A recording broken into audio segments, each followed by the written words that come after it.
Dun, dun, dun. Hello, everybody. We are back. Dungeon World, Episode 9. This is Dungeon World, the Vagabonds. I am lucasgvariety, and I am wearing a black Willy Wonka hat tonight. Dang, I can't even fit that on my camera. Hi, everybody. Woo! We are here, Episode 9. We are back with the cool bros, with some new characters. We've started. I'd like to just note real quick that my choice was only involved in the color, not the actual quality of hat. I have another black hat over there, actually, which will come on screen later. And I would like to clarify, I am not a cool bro. I do not know. I mean, Three cool bros. Maybe the other two. But and this other guy, we're back. Everybody just spoils my intros. It doesn't matter. Hi, everybody. How you doing?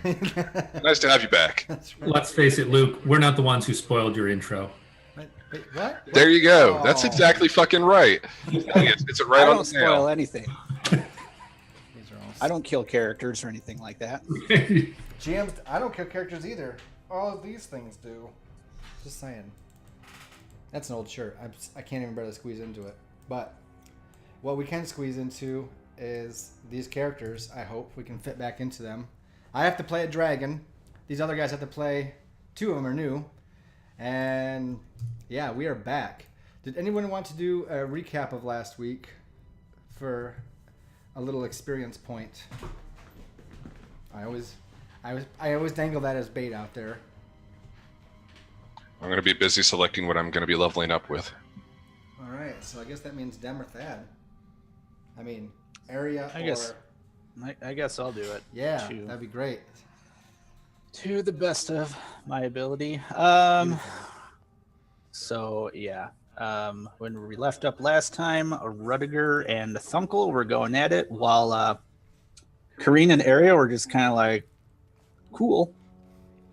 And it ended with Rudiger getting thrown out of the tower. He redeemed himself ultimately into, I believe, Paladin, and ventured forth to make money in the name of the light. And Thunkel just kind of just went off somewhere. And before the tower completely collapsed, Jeshik and is Tyroxnir, is that the dragon? So what was your character's name again? My character's name is Freya. Freya. They kind of hop in. They're like, hey, we should probably save these two folks, which they do. It's a little bit too much for Tyroxnir, as he kind of, instead of flying, he just kind of glides. We're going to go into the World of Warcraft lore. If you are a demon hunter, that's kind of how it worked. You know, once the wings fly out, they just kind of glide down. Unfortunately, Tyroxnir kind of crashed. And after Area kind of healed them up, they had a quick little conversation about what's going on, what are you doing, what were you doing there, how did you guys magically show up in the tower?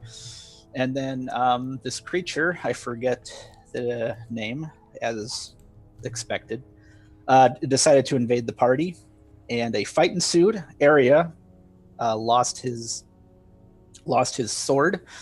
Jeshik tried to comfort the beast and just got clocked in the face, as well as Kareen. And then Tyroxnir and I'm sorry, I forgot the name again. Freya. Freya. They got into it, and as we cut off, Freya, Tyroxnir, and Area were You're low. We're taking care of the creature, while Jeshik was taking care, not sexually, mind you, of Kareen. He's a monk of peace. I don't know if he's a monk of getting a piece. It really depends on how it might work. I mean, that was bad. In the name of peace, right? It's not against my order. Isn't that from like what that stupid Vin Diesel XXX that thing that I do for my country, blah blah blah. Are puns against your order? Because I feel like that might be a thing. It may cause violence, yeah. Immediate violence. So I think that's basically where we left off. We're gonna pick up right in mid-fight. Yep, it was. Yeah, you guys had made camp, which allowed you to kind of rest up and heal up, and you did like kind of a watch roll, like taking watch, and it was bad. and that's what caused the this bull that was more, I don't want to say animatronic, but more like not sentient. It's made of like metal, like looks like different metal plates. Area also spotted that its weakness was under its belly, and then I saw something on the monk class there that also, since you're a human, right? Right. When you observe your enemy's fighting style, ask the GM how much damage they do, so you can know if you want to how much damage this thing does when it rolls out. Right. I didn't play it on him as I didn't see it as a. Yeah. Thank you for reminding me of that. Mm-hmm. And I don't even remember. Oh yeah, I said open up the character sheet. I'll go back to it here. You asked me if you want to know, and I will tell you. Okay. There we go. I got my screen back up. And that's exactly where it happened. Yeah, and then it caught area. Oh, go ahead. You're muted. You're muted. If you wanted to do something, that's fine. I was just going to say I think I know what I want to do for my level up. Oh, okay. Let's do that one after the battle. Okay. And then yeah, I definitely want to hear. I want to hear for it about it. Lost my train of thought. Oh yeah, in the middle of the battle after, so yeah, Kareen took the bull horns to the chest, flew across the camp. Jessic went to go, let's have peace or whatever, and then it hit him because it was not a sentient creature that couldn't fight back, and he recovered. It grabbed Arya and pinned him with one of the horns after he had shot at it, and it started dragging him through the woods, right? And then the dragon came and tackled it on the back and was ripping it apart. And then he tried to backstab at Arya with his rapier, and that's when he lost and the sword shattered. And that's exactly where we were. He's just looking at his rapier, which is now a dagger, broken. And that shows all the scenes from last week. So I think when the scene opens up, we hear all the fighting background noises and stuff in the woods, and we open up on Jessic, who's just recovering, and he's getting back up on his feet right next to Kareen, who was looking very bad. And let's go from there.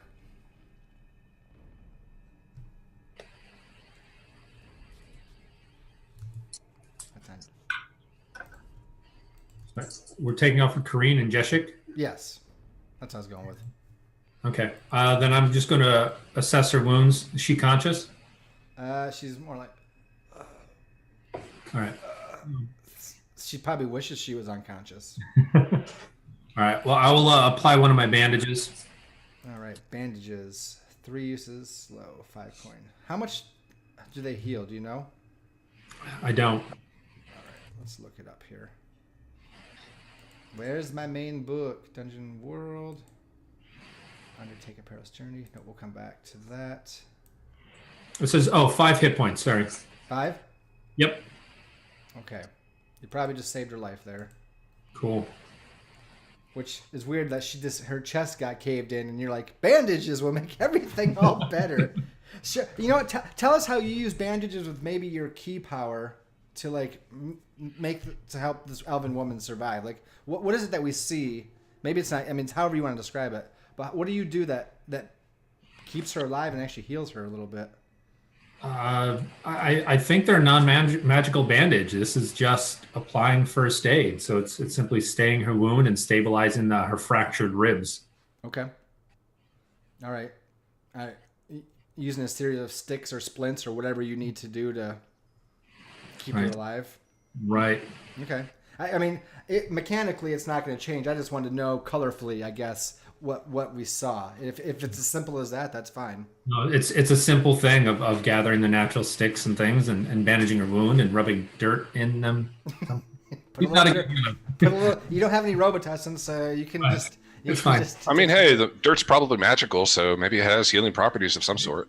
Absolutely. I can see that. We look over and Jessica's like, yeah, got some mud he's slapping in there, and just wrapping her up. Herbs or something, I'll grind them up and... Yeah.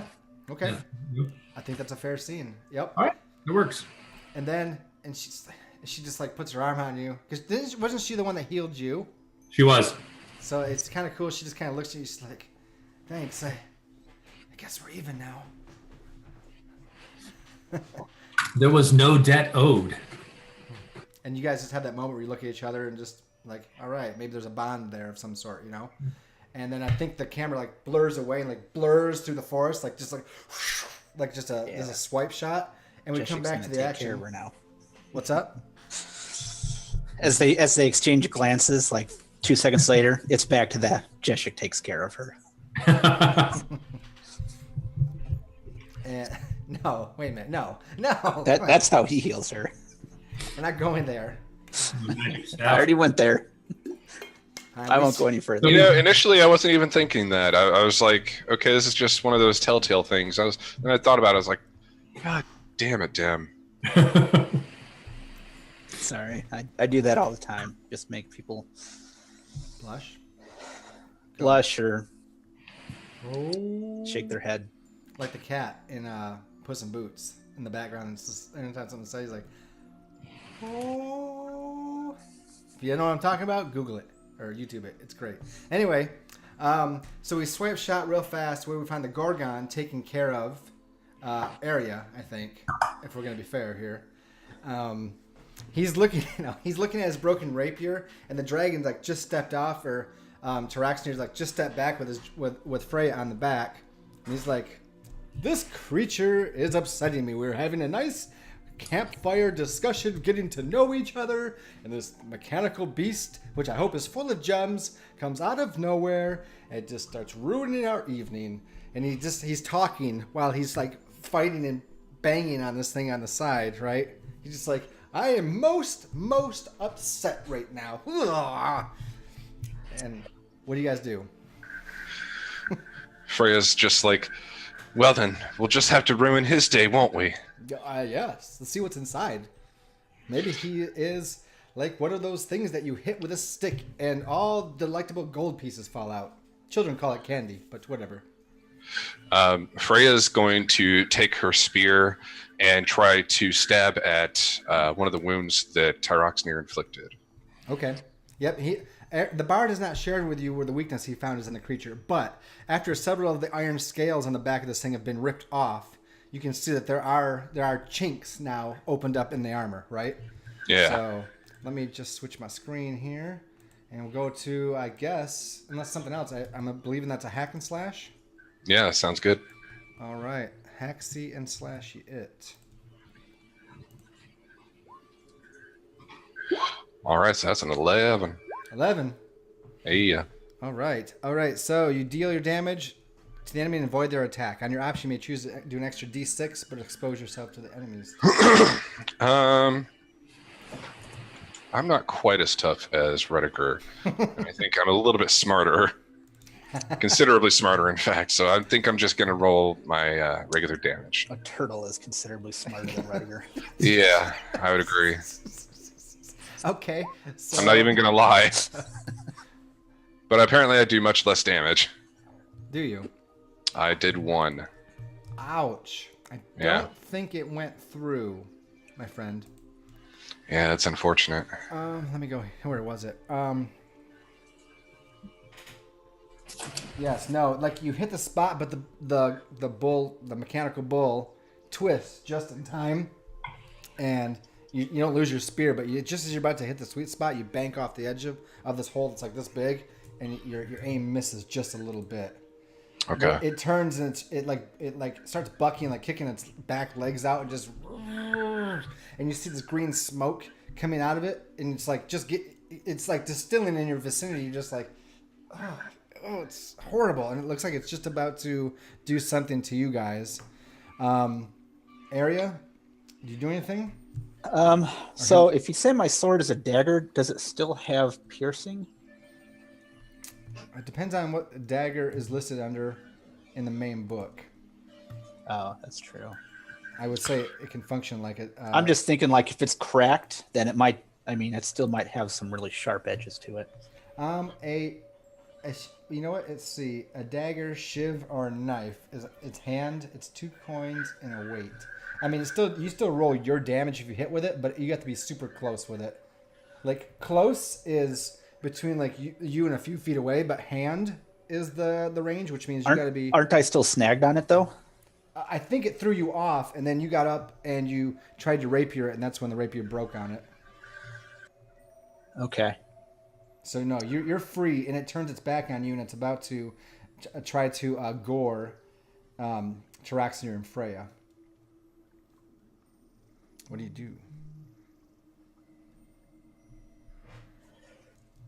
Or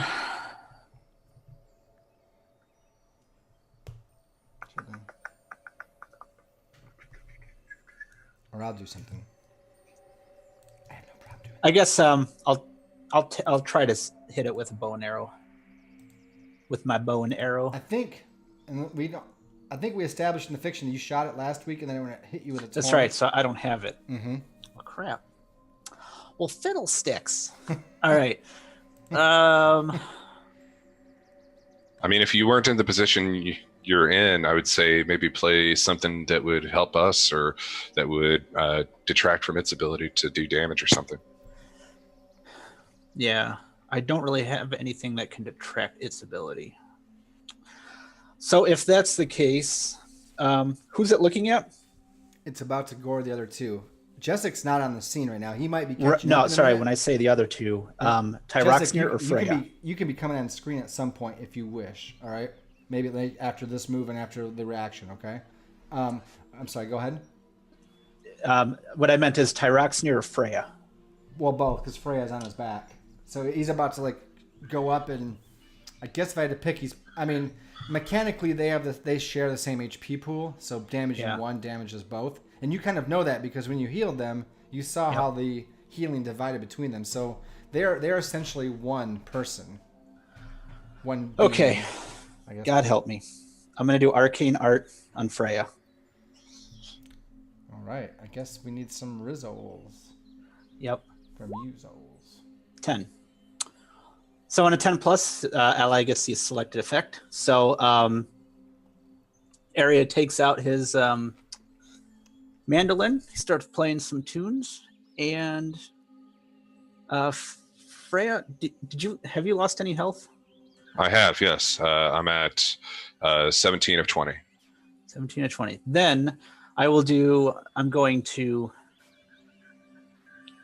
heal 1d8 damage and 1d4 forward to damage. Sick. Thank you. So, yep. So from a health standpoint, you gain 6 health. Okay, I'm back at max. Nice. And then you just hold on to that 1d4 forward. Okay, so is that for, you said that was for damage? 1d4 forward for damage. Okay. Thank you.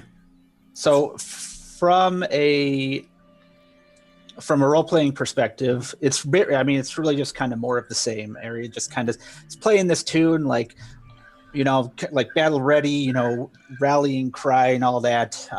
And then from, off of his left shoulder first comes the green aura that just kind of envelops Freya and as well Tyroxnir. Yep. But then also at the same time, then the black aura also kind of courses out and just goes straight to Freya and envelops her as well, and then ultimately dissipates. And here's the thing, Freya, you're just sitting there you haven't been arguing with this bard, but he hasn't been trusting you yet. This is the second time he's healed you. I know, that's why I have the bond. My dragon seems to like Area. There must be someone I can trust. There you go. What Despite do you do the fact now? that he's a dragon slayer.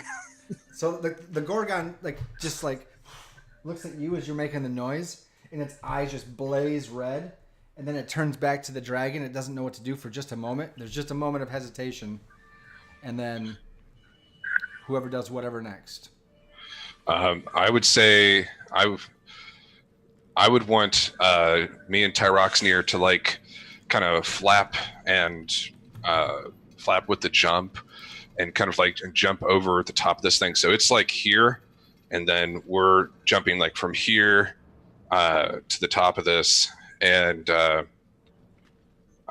want Tyroxnir to just dive at it. Pounce on it with its weight, or go down face and claws first? Sort of claws and fangs at the same level, and just jump. Okay. Is that a linked dragon attack?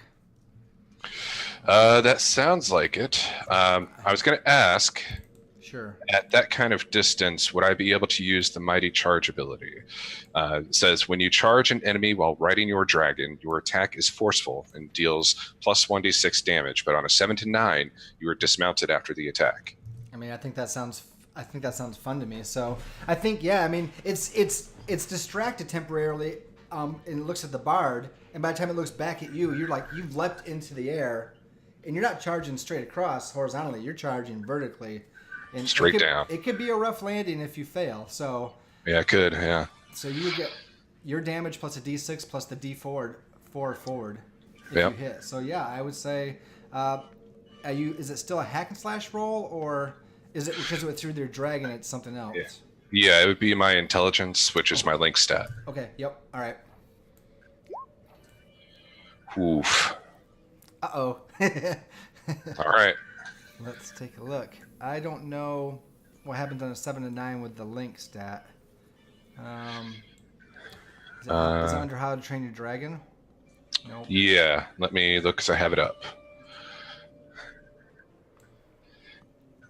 Roll plus link. On a 10 plus, the move is done, no problem. On a 7 to 9, the move happens, but there's either a consequence or limitation, or reduce your link by 1. If a move would deal damage, roll your own damage die. What is that on your character sheet? Yes, it would be under How to Train Your Dragon. It's after the cost. Oh, there it is. Okay, so this is going to reduce your link by 1 for now, which you can get back, right? Yes. Generally, it's like the link is restored fully on a long rest. Oh. Generally. Okay, that's fine. So he leaps up, and he's like, breath weapon sounds adequate here, and you're like, say something about, no, charge. No! Render him with your claws. The breath isn't going to do anything. Well, we're going straight down. I could hurt myself. And by this time, I'm probably like already, like I wasn't entirely prepared for this, and my hindquarters are probably all the way up in the air, and I'm just like trying to hang on as he goes down. And I just like, we share this moment where it's almost like in Aragon where we both feel the same thing, and I'm like, no. If you wish. Oh, this is like a roller coaster. I don't even know what a roller coaster is. And he just like dives down, and he hits and impacts and hits this thing, probably crushing it, right? But you go fly. He's like, I am going to be upset with you over this. And you lose 1 link bond. That's the 7 to 9 penalty. Otherwise, roll your damage plus a d6 plus a d4. Yep. I think this would look mighty. I think this would look really. I think Jessic might appear on the scene right at the end of this if he's pursuing. Do we need like a Matrix style camera shift around him while? Yeah. Yeah, man. Like Tyroxeneer's scales. Like since he's up in the air, it's closer towards the canopy of the forest, and his scales just gleam out. So that's probably how Jessic finds us. I think instead of this dark time, I think we still have a full moon out, and it's just the moonlight off the crystal dragon scales is like quite a sight. Yeah. And then you're up like if you're in a roller coaster that's not been buckled, like your butt end is way up in the air, and you're just trying to hold on, and you're like, and there's just that moment of pause at the height, the climax of this raising, and then, and you come down and 12 damage. 12 damage, yeah. Holy cow! Yeah, I had 1 armor and 3 hit points. So, the dragon comes down and just all right, and he drives it into the earth, and the bull crumples and then explodes, and metal shrapnel just goes, and like trees are getting cut down or branches are coming off. Like Ariel's sitting there, and like there's this like shrapnel goes shing into the tree right next to him, like. And the Ares is kind of like, can I go a week without this happening? Maybe like one flies right at Jessic, and he's just like, can he like block missiles? Doesn't he have the ability to like block missiles, Thad? Yeah, he does. I see like he just comes on the scene and it explodes, and a huge piece of shrapnel comes at you, and you're just like Evade it. oh, he just evades it. Like Yeah. just very casually too, like not even like breaking a sweat. Not even a thing. Yep, he's like He saw it coming. It's like Ultra Instinct Goku or something. He's just like, And then when we stand up, like Traxner like stand up, is like, oh, he cracks his legs, like, oh, that hurt my palms. I'm bleeding. I don't like it. And Freya's not on his back. Yeah, Freya definitely tumbles forward. She tries to catch herself with her shield, but she's going way too fast, and she probably rolls a bit and then bashes her face forward into the tree nearby. And then all the loud noise goes quiet as all the booms now, and then maybe another branch falls in the background, being loosed from a piece of shrapnel. It's like, otherwise, all the crickets and frogs have disappeared because they're like, holy crap, what just happened here? So it's very quiet in this part of the forest. So Arya kind of looks around. He looks at his what used to be the rapier and be like, I say this is a dragon slaying dagger. Probably sell this for some good gold in order to be able to get another one. Yeah, we're gonna hold on to this. The legend continues. You do have the head as proof still in your backpack, right? I like to think that he just whispers this rather than saying it out loud where Freya and Tyroxnir can hear. He did kind of say it to himself, but I mean, if proximity, I mean, if they're close enough, then maybe they did pick up on it. Maybe. You know what? Traxner has keen senses, so he totally heard. He does. He's like, "You've slain one of my kin," and his like long neck comes down and like raises up right in front of yours. I am interested in this, mere mortal. So let's see. He doesn't look angry. He just looks. No, I know. No, I know. His interest looks piqued. Yes, I know. I'm. So, well, maybe it's something. Maybe I'll tell that story back at the campfire. But it's dark, and we just got done fighting some creature that came out of nowhere. So I'd kind of like to get back where it's a little bit more safe. Yes, I'm surprised I didn't hear that. I usually pick up on everything. And his like forked tongue like snakes out of his mouth, like on one side of your face, and it's like it has coated with slime, and it's long and it's thick, and he's just like smelling the air like a serpent, and you're just like, holy crap, it's a huge tongue, and he's like, it seems clear now. We should be able to get quite a good bit of rest. Don't worry, I'll keep watch. Nothing will get by me again. Off screen, you just hear Freya just like almost shouting into the tree. What the hell, you big log? What the hell are you thinking? We'll meet you at the camp. I have to get my friend. I'll go and help Freya up. Okay. Arya will go and help them too. Good. Yeah, her face is just covered with like bark and moss and dirt and shit. Her armor is just completely dirty. And she stands up, pulling herself up with her spear. And she's just like, well, is it dead? I don't think it was alive to begin with, but it is no longer a threat. Oh, that's good to hear. Is everyone okay? It seems that you have had the worst of the injuries this round. Well, Yeah. What about the nice young elven woman? Irene, she is recovering, although she could use the bard's assistance if he is still fit. I'm always fit. I can help her when we get back. Let us return to camp then.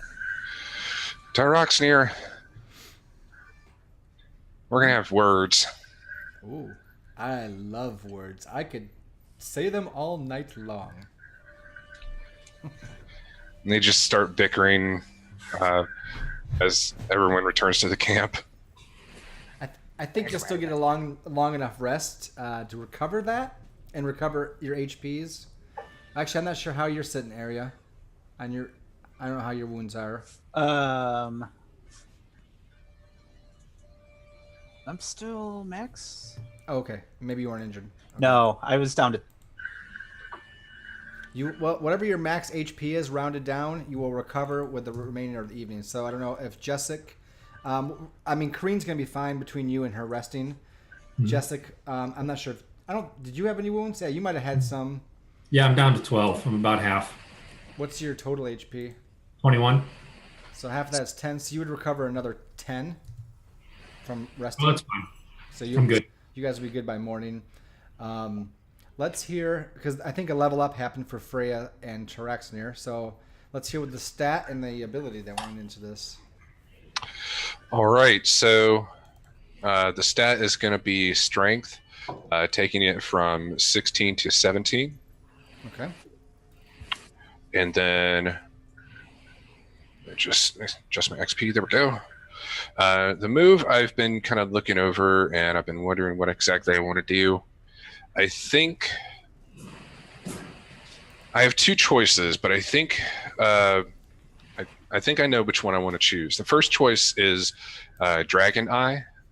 Says I can always see through my dragon's eyes as if they were my own, no matter the distance. That's cool. And then the second one would be well trained, which means I would get to choose another basic move for my dragon, which would probably be recall ancient lore, because he's more of an intelligence-based dragon. Mm-hmm. So I think I'm going to go with the second option here and give him the ability to recall ancient lore. All right. Even though he's not that old for a dragon, maybe it's something in his genetics or something he learned from his sires, or something, right? Like it could be. It could just be maybe the reason he was found wounded the way he was is that maybe he dealt with mortals before, and maybe he was like a familiar in his fairy dragon form for like a wizard or someone else that's also intelligent. Oh, he could have been an excellent familiar for a while until he's like, oh yeah, I'm gonna be big now and strike out on my own. Sounds good. Yeah, it definitely sounds like him. I think I'm now smarter than this human, so I'm going to go talk to other people and maybe fight and eat gems and talk. So I'm going to say the rest of the night passes without cause, unless you guys want some open free chat. Whatever, doesn't matter. Just out of curiosity, is the question still lingering? Like, what's the benefit for the three of us to continue grouping together, or was that established and I just didn't catch that in Discord? We're still looking for something. Yeah, I don't think it's completely cemented. Freya, after she gets done having an argument with Tyroxenir, which she probably loses, she kind of shakes her head and she looks over at Arya and she says, Arya, you said that you were heading north to Coast Harbor. Crescent Moon Harbor. Arya looks at her and is like, the place is called Crescent Moon. I want to thank you and your dragon for helping me out back there. Being able to trust people has been kind of tough lately. And right as he says that, his eyes kind of flash purple, and he's like, so in the end, who do you and your dragon serve? And so what happened is he just did charming and open. Oh. And this will hopefully get the ball rolling. So that question you have to answer truthfully, and then on the flip side, you can also ask those questions to me. Okay. She kind of shakes her head for a moment. Tyroxenir probably does the same thing. Maybe their eyes glow purple as well for a second? Yeah. And he's like, oh. She says, we work for the ones beyond, the ones between, the mercenary band who helps defeat demons and other evil ilk. Okay. And she says,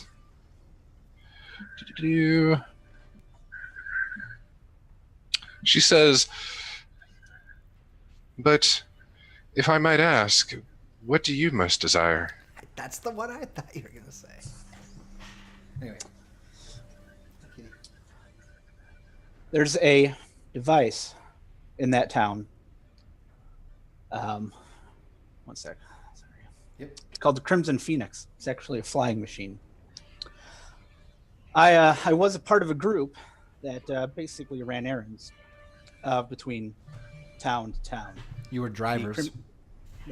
Drivers. Crimson Phoenix is a very profitable method for me to do that. Very profitable and very uneventful, not very dangerous, but I kind of like that with the way these past couple of years have been. So I trust you guys. So I'd like to extend an invitation if that's something you guys would like to join me with. Might be a profitable endeavor for all of us. Freya kind of like puts her hand to her chin. She like leans over to Taroxnir and they have like a little hush hush conversation. And she says, well, sorry. Yeah. Well, Jeshik, I have an idea. It's still going to take them some time. If we head over, what was the name of the small town? Crescent Moon Harbor? No, that's the big one. Lyska. Oh, the small town. Lyska. If we head over to Lyska, I know that they have some ravens there. We could send word about what's going on in the city of Telos, and then perhaps once we're done with this, they'll be ready to assemble, and well, cognitive powers willing, Area, you and your friend would be willing to join us and help quell this demon invasion? Area kind of looks over to Kareen, kind of like She's propped up on a log by the fire, like drinking some, really bad liquor that she brought along with her. Moonshine. Looking like she's feeling better, but still like sore, right? Yep. He just kind of looks over to her, just kind of like, what do you think?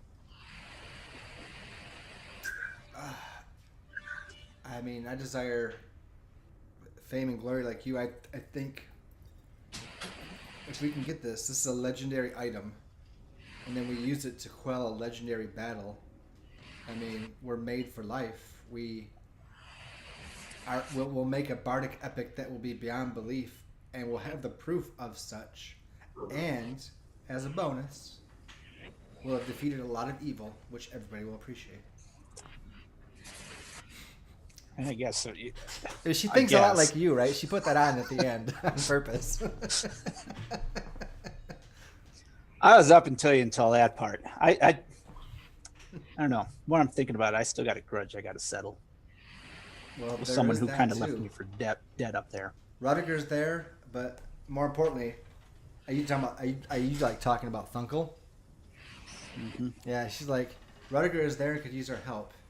I believe he has a pure heart, but the Lich, Thunkel, is still a problem. So he kind of turns his back to the two and is like, all right, if you guys help me get the machine, yeah, I'll help you. Very well after all, if we're going to be a group, we travel regardless, right?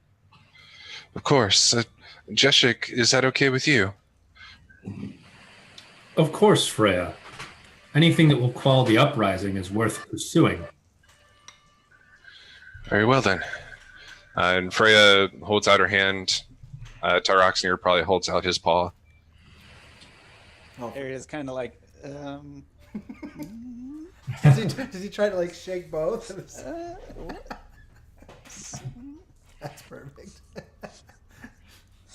You can just have the scene. You can just have the scene end with like Area's kind of confused and Freya and Tyroxene's kind of trying to like. They just keep getting jarbled up. Like, am I shaking your hand? No. Am I shaking yours? Nope. Freya probably like grabs his hand and like arranges his fingers in different ways to try and make it easier on you. I think it's all this jumble of arms and trying to mix is a good way to end the scene, right? Kind of. Jeshik is just standing there. A light note at the end of all this seriousness, and okay, everybody is pretty much healed up. Everybody has their abilities. Your Link is back. Your dragon, he feels better the next day. Maybe you got a couple of gems to throw his way, a couple bits of coin, whatever. Mm-hmm. And you plan to hit the small fishing village and then head on to Crescent Moon, which I think, we can glance over and be like, yeah, we stopped there. We didn't have a lot of problems. We sent off some ravens or some crows, whatever, ravens, for some messages to our people to maybe go, hey, you need to go here. We'll be with you shortly. Something to that matter, right? Yeah. Her and Tyroxene, maybe Jeshik,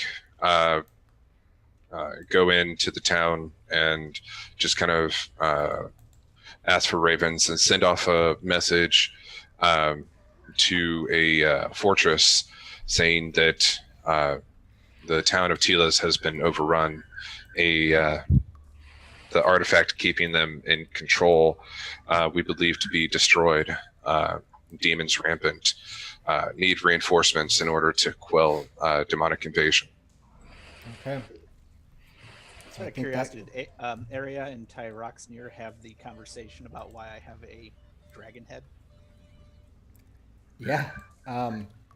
Yes. This can be during your journey, right? Sure. If you want. I mean, it's fine if we, for the sake of just moving it along. Oh no, that's something you wanted to focus on. That's up to you. If you want to like actually go, hey, this is what happened. He's more than willing to listen. He'd be like, you are an interesting man. You say you've slayed a dragon, and now you are pursuing the Crimson Phoenix. I've heard of the Crimson Phoenix, a machine that flies like me, but I am not a machine. Of course. I mean, look at me. I am made of crystal. However, it's not as beautiful as I am. I'm sure it's not as beautiful as I am, but it is much bigger. I heard the size of 6 or 8 of me, at least. Carrying maybe 50, 60 people, plus their supplies. You could do very well with that. Very well indeed. But tell me, what about this dragon? Did I know them? Do you think I knew them? Was it a cousin? I have an amethyst cousin. Now, not crystal like me, where you refract all the light, but more purple, which is a good color. It's not the best color. But I have an amethyst cousin. She's kind of a brat. I don't know how I would feel. And he's gonna keep talking about his family history for. Aries is kind of going like. Just goes on for a long time. What kind of dragon was it? I can't remember. It was. I mean, it was mechanical one. It was a mechanical. It wasn't like a true dragon. It was Crow had that spell, that cube that kept expanding. Then it jumped on him and it turned him into a dragon and contorted him. Yeah, Aries kind of like. Wasn't necessarily a dragon per se. It took someone over and it manifested into a dragon.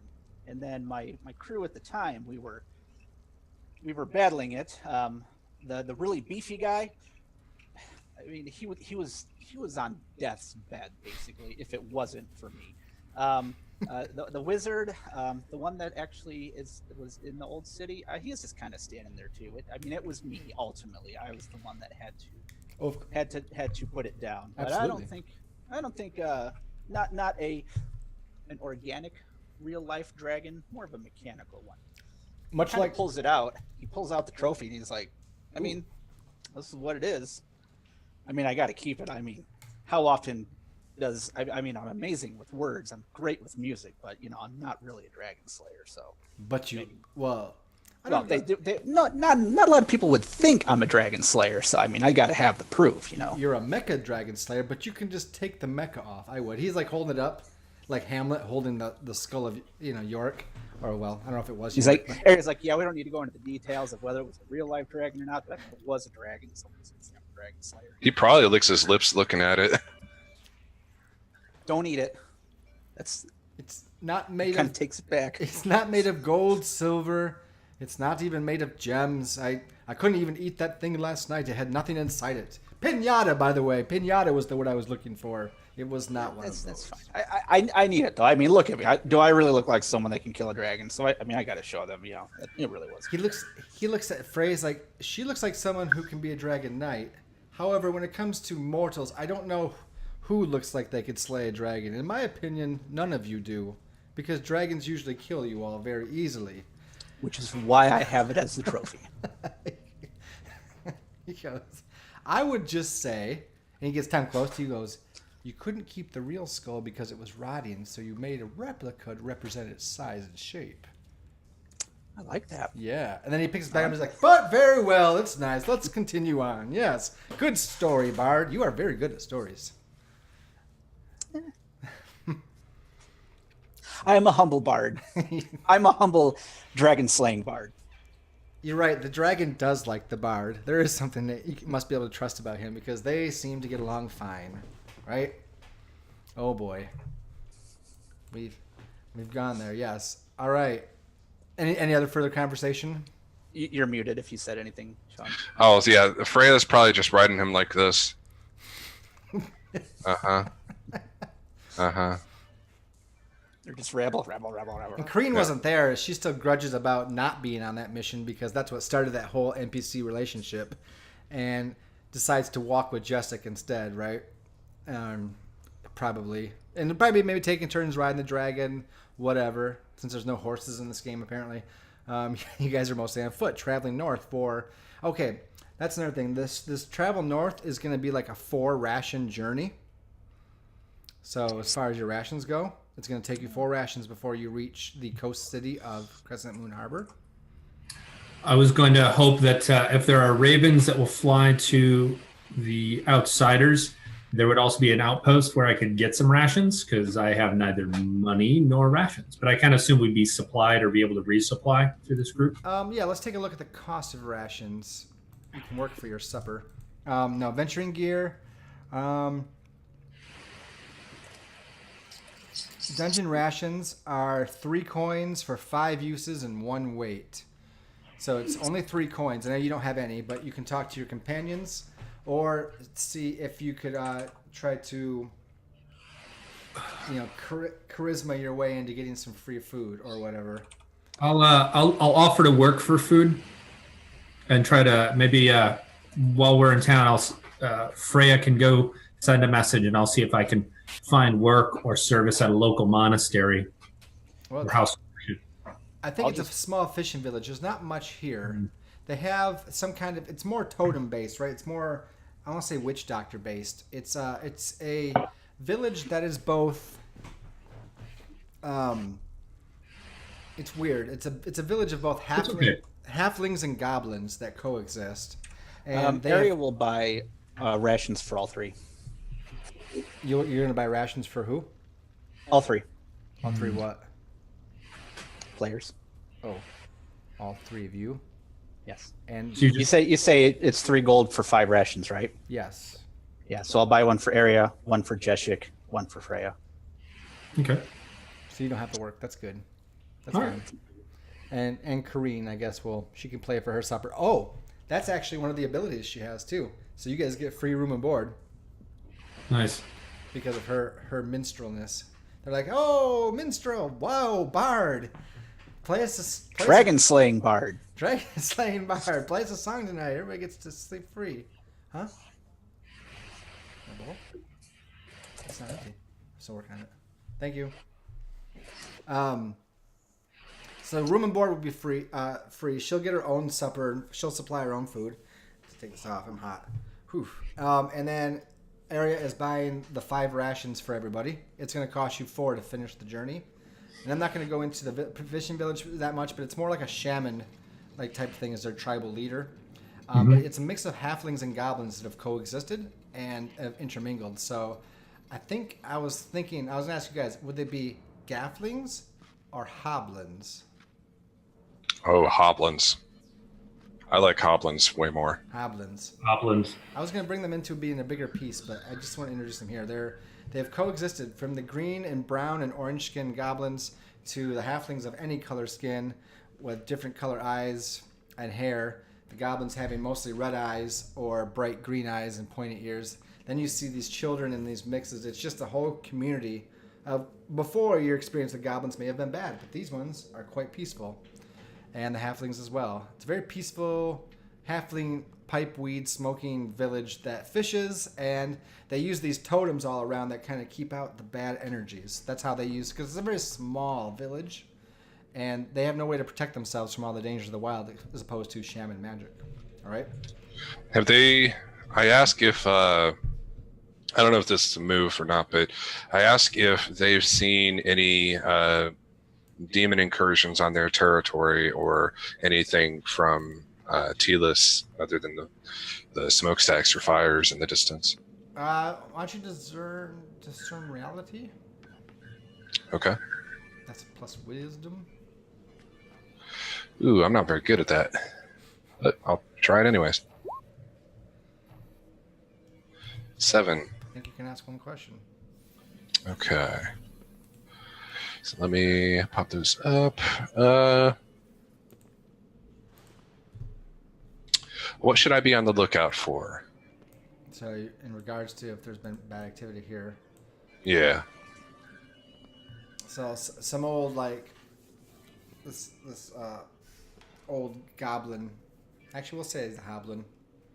He's Okay. actually the tribal leader. And he's what brought them together. You learn, like, his father was a goblin, his mother was a halfling. And he's the one that brought the tribe together.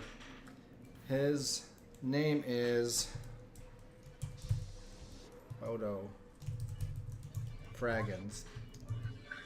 Yep, I did it. Everybody's just kind of like either shaking their head or just like, What's his frag count? Bodo's like, yes, yes, yes. And he's smoking out of his very long Gandalf pipe. Of course he is. Randolph pipe. Okay. And he's like, no, I have consorted with angels and demons both and left them both alone. I use more of the elemental energies of the earth. And I use them. He looks at these totems. They're like large poles that have animal skulls and tattered remnants of clothing and like plants and different herbs that hang from them. And they're like the barrier around his village. They're not connected by a fence. They're just like barrier posts. And he's like, I put my spiritual energy in them, and it helps keep the bad things out. And I also have a shaman in training in case something happens to me, he can take over. Because my magic is what keeps it up. So I die, magic goes down, apprentice steps in, magic goes up, hopefully. Or we're all dead, probably. But no demon activity for quite some time. No smoke, no nothing. We heard what happened at Telius, but yeah, something went bad there. But nothing, no ramifications here. You're safe. Area kind of looks around when they mention that, like, Mention what? what happened in Telius? Oh, yeah. They're just kind of like, Do. Kareen's off getting rooms for you guys in some hut somewhere. look at the time. Look at the time. So, and they definitely have ravens that you can send. So that's not a problem. So I think at this point we are going to do what the move is called, Undertake a Perilous Journey. And I'm going to read it to you guys here. It's in the player, it's under the special, it's the second page of moves. When you travel through hostile territory, choose one member of the party to act as a trailblazer, one to scout ahead, and one to be quartermaster. The same character cannot have 2 jobs. If you don't have enough party members, that job is treated as it rolled a 6. So 3 of you, each of you can take a roll. Each character with a job rolls a plus wisdom. On a 10 plus, the quartermaster reduces the amount of rations required by 1. 10 plus, the trailblazer reduces the amount of time it takes to reach your destination. The GM will say by how much. On a 10 plus, the scout will spot any trouble quick enough to let you get the drop on it. On a 7 to 9, each roll performs their job as expected. The normal number of rations are consumed. The journey takes about as long as expected. No one gets the drop on you, but you don't get the drop on them either. So, you guys have to pick. The quartermaster reduces rations by 1. This is all plus wisdom, so it's really based on how you think who has the best wisdom, who wants to do what job. Quartermaster reduces the rations, the Trailblazer reduces the amount of time to get there, and the Scout sees trouble before it begins. I'll let you guys talk now. I would say it actually probably makes sense. Oh, crap. All right, hold on. I would suggest being that Freya and Tyroxnir be the scouts, since they can fly up above the canopy and kind of get a good look at everything. Yeah, and I was going to say, fiddlesticks. Freya would be the Trailblazer because he knows where he's been there before. I don't know if they have. And then Area will be the Trailblazer? Yeah, who did I say? Freya. Oh my God, they sound similar. Oh no. A little bit.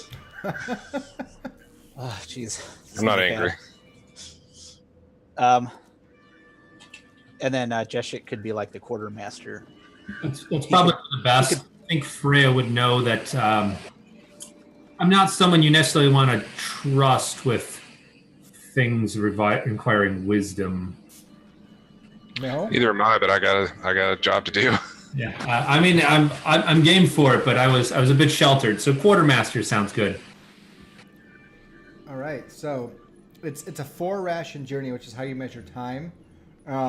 However, this doesn't mean that's by days. It means you're traveling faster, you consume more, right? But so the time is of the essence as far as this huge civil wars that's happening, right? So we have Jessic as the quartermaster, Arya as the trailblazer, and Freya / Tyroxnir as scout, right? Mm-hmm. Everybody can roll plus wisdom. All right. And we'll just see what happens. Uh-oh. Jeez. Well, at least I performed my job as expected. So you're a scout? Yeah, I'm the scout. Oh, here comes the train.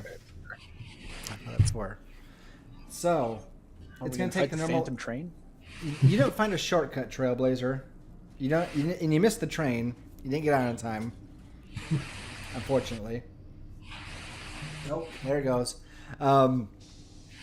And you have to everybody still has to consume 4 rations. It still takes the same amount of time. You don't find a quicker way, so it still takes you probably about 4 days to get there. That's hard, fast travel. But the scout... No, I'm sorry. The scout does not... You were the scout, right, Rudiger? Or not Rudiger? Oh, you're... Well, Freya, yeah, I forgot to change my name on there. You can. At the bottom of the roll screen, and Thad...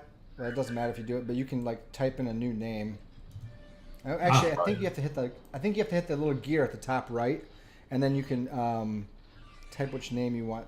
No, where is that? Oh yeah. It'll let you use the name of any character that you have control over the sheet of. Yeah, at the bottom, next to the send button, there's a drop down where you can either be it as your name, so for me it would be Dave, or I can select Area. Yeah. Yay! All right. So it was the quartermaster.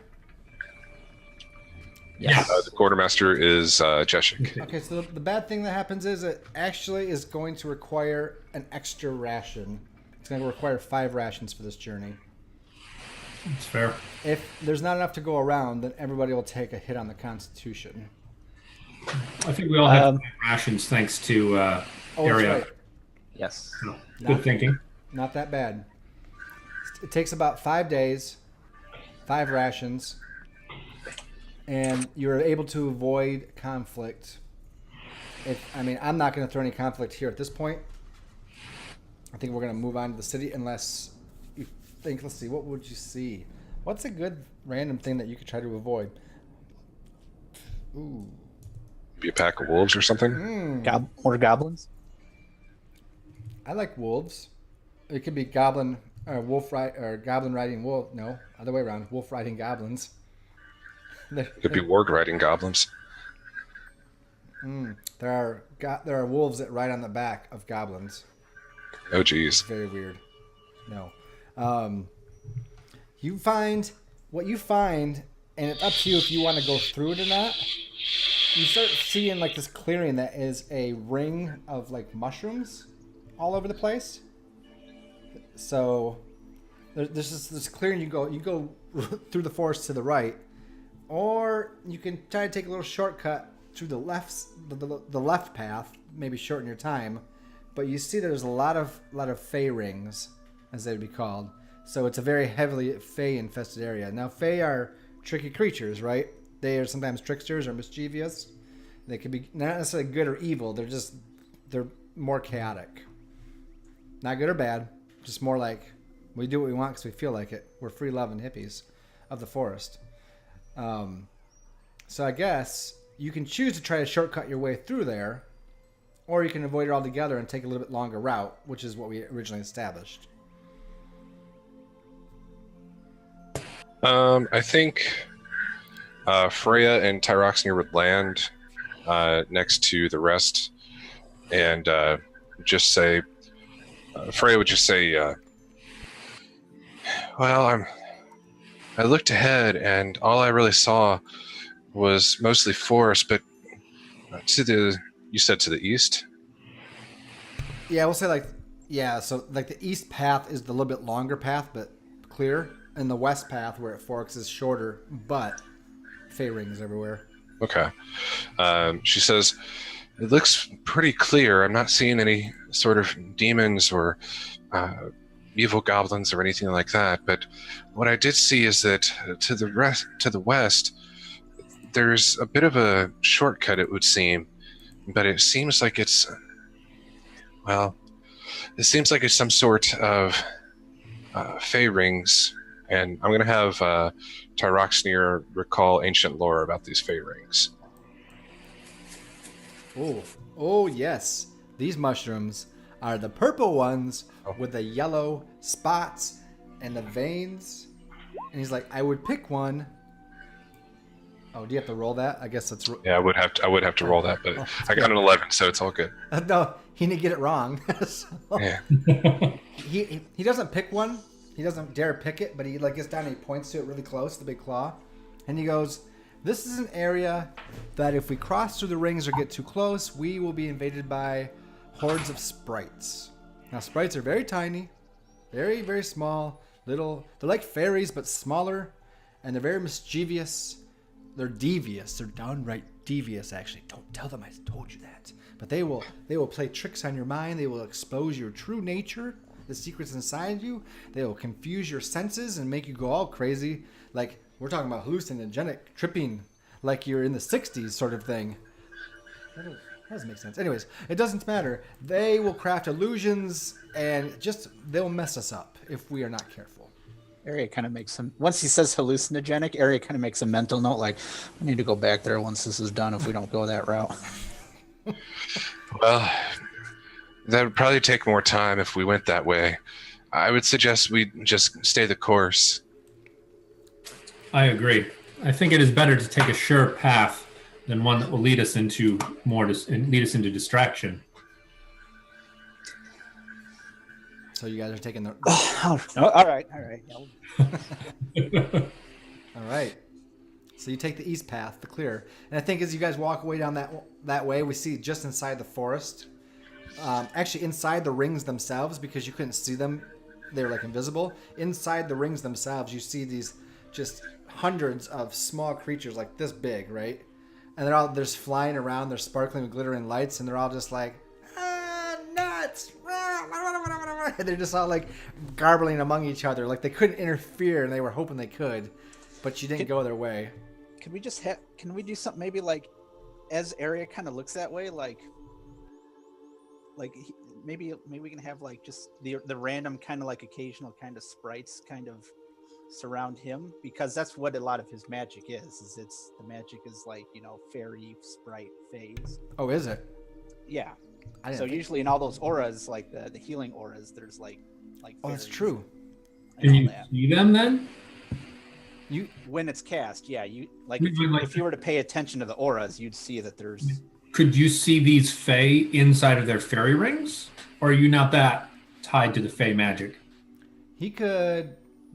I would just say it's more like a reaction, because it's kind of like very similar magics between the two. It's a different category. I thought you said fairy similar. Oh gosh, that would. Hi-oh! Yeah. Okay. You know what? The group goes ahead, and you hang back for a second and look, and then like just maybe like the illusion is pulled away a little bit, and you see like one that just floats out. It's like a small like female looking one, and then maybe they are androgynous. You don't know for sure, but like just like sparkling, glittery red and yellow hair, and, little like wings that like glint off rainbow colors, and it's like just dust that kind of like Tinkerbell dust like sparkles around it, and it's just with a tiny little finger. It's like. Like, is it gesturing for me to go over there? Yeah. Like, they're all disappointed. Well, you don't know this, but they're all like disappointed that you guys decided to go the other direction, right? Area kind of like, maybe some other time, but I can't right now. So I think maybe you're sparkling similar magic. Like it almost like if we pull back and we see you on opposite sides of the screen, like small and big, right? You can just see like that same kind of sparkly magic around both of you, like just for a moment, as like those illusions are pulled away. Just like so, as the audience, we're like, oh, okay, we're seeing a little bit more about Area. He's an elf too, right? Elves are fae in some fantasies, in their own right, right? I gotta let my cat out. Oh, God. Speaking of someone who's devious and mischievous. I'm going to come back in a minute anyways. It's how it is. Time cat rules households. All right. So, and then do you take off, Area? Yeah, I don't go over there. It's just more like kind of recognizing that I think she knows that she made an impression. So like we just look at her up close and she's just like, like just kind of a devious smirk. And then she like vanishes and we move on. We see like the sun go up in the air and then the moon, and we like fast forward time, and we're looking at you guys come along and you come out of the woods, goes away, and it's been rolling hills and it kind of goes down. The land gradually moves down, and to the east you see the vast ocean, whatever it's called. I don't know what the name of the ocean is, but you can see this bluish green ocean just going into infinity beyond the horizon. And just north of you is this gigantic city that looks like a crescent moon, with the concave part on the east side, right, where it's a big bay. So the bay is shaped like a big crescent moon with the water on its inner side, and all these huge buildings, not as big as some of the buildings in Telius, but numerous, and just lights and bedazzlement, like it's dusk, we'll say, and the city's coming alive. Like if you were to look at Atlantic City or Vegas at night, all the different casinos and all the different businesses and the debauchery and the red light district, everything is just coming to life as you guys. Area's kind of like, this is the kind of town that I enjoy, not that holy city back there, whatever, not the magical city. This is what I'm talking about. Taraxnir's like smelling the air and he's like, whoa, there is a lot of candy here. And by candy, I mean food. And by food, I mean coin and gems. Freya, I am going to eat most excellently here. It's going to be good. Well, we'll see, you big lug. If we all play our cards right, we're all going to get candy, if you know what I'm saying. Yeah? And the thing is, I don't play cards, but I do throw dice at the craps table. Do you possibly mean that we can roll our dice correctly? He's like doing this, like, yes. Is this a point like where we, like, all the characters stare at the camera, like we breaking the fourth wall, rolling the dice correctly? Yeah. Let's all look at the camera right now. Get it? Why? So meta. Why?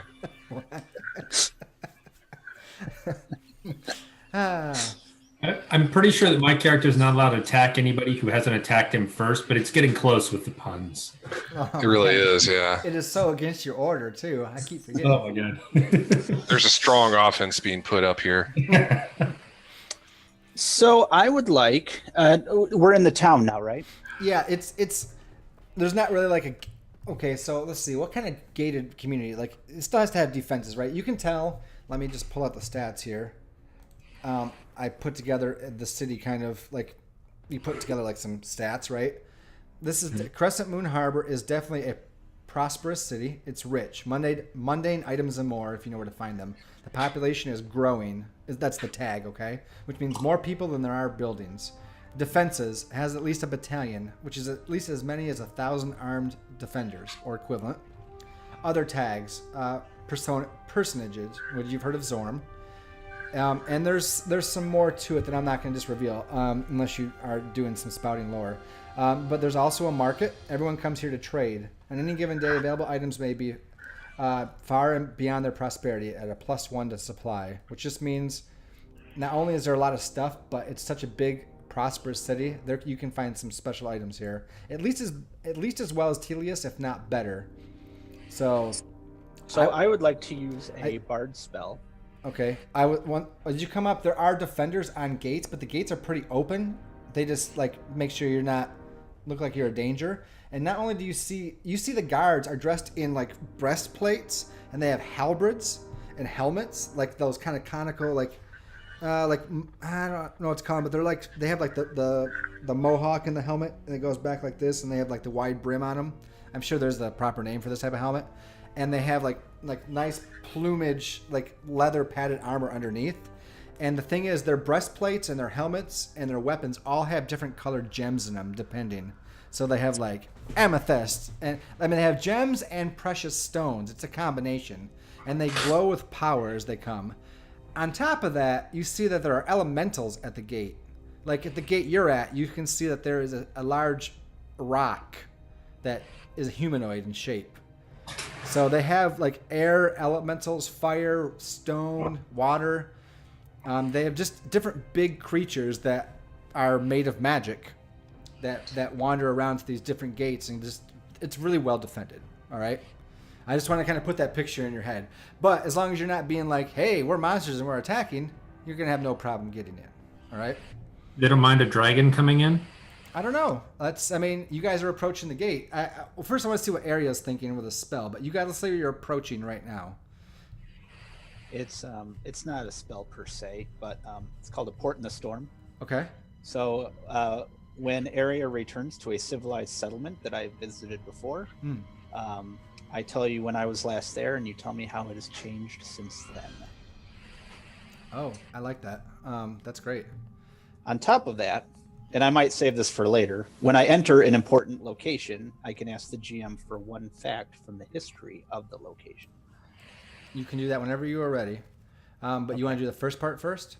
Yeah, I feel like the port in the storm has to be done right now. Like right now. It's weird that it's actually a port city. Yeah, go ahead.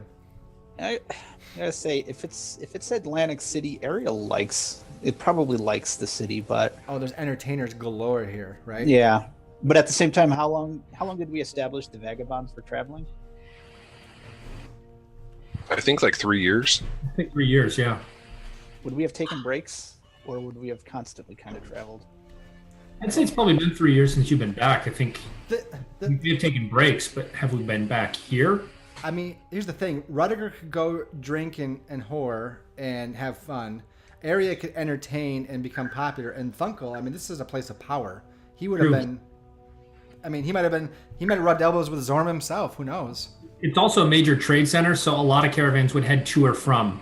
So, yep. Very reasonable. So, if that's the case, let's say... I know we were establishing our own timeline, but let's say... Mm-hmm. Let's say about 8 months. Okay. 8 months since Aria was at this nice place of debauchery. Okay. You notice that there are now elementals on the gates. There were not before. And most of the guards had a breastplate and a helmet and a weapon that all had like one precious stone. But now they have numerous precious stones, and sometimes even gems like diamond, sapphire, amethyst, whatever. But they still have like stones like ambers and onyx, zircon, tiger eyes, just different. So, and that they are different defensible or offensive abilities that given to these mundane humans or elves, dwarves. This city is a mix of all races, right? Unlike Telius, which is really racist against anybody that wasn't human. This is a mix of halflings, elves, dwarves, humans. Mostly human, probably, but everything. But anyways, so people that don't have magic, they are giving magical armor and weapons in order to help defend it, because this is a place of vast wealth. So it looks like they've had to up their defenses recently. It looks like they've upgraded their defenses. Yep, and also you can see more. Okay, what are we gonna call a billboard? An electronic billboard in this world? It's like it's like a screen of glass that projects advertisement or television on it. Right? There's more of these. Like you saw maybe one before. Now they're all over.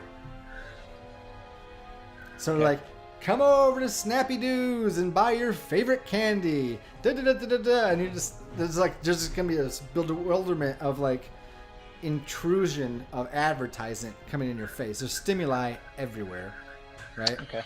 I probably have Tyroxnir go into his fairy dragon form. As you guys get close. Mhm. But it makes it hard for me to eat coin. Look at can you see the gems on their armor? Can you see them? Of course I can see them. I know I know you want to be fed, but listen, if we get any coin, I'll just toss you one here and there as we go along. I'm sure you can eat at least one. You're not that small. It doesn't matter the size. I still need my regular consumption rate, and it's getting to the point I can go weeks without eating, but it's getting to the point where I need to eat again. You owe me some gems pretty soon. All right, I'll work on it. All right, then. I will try not to steal from people. That's a weird thing to bring up, but I'm glad you realize your own tendencies.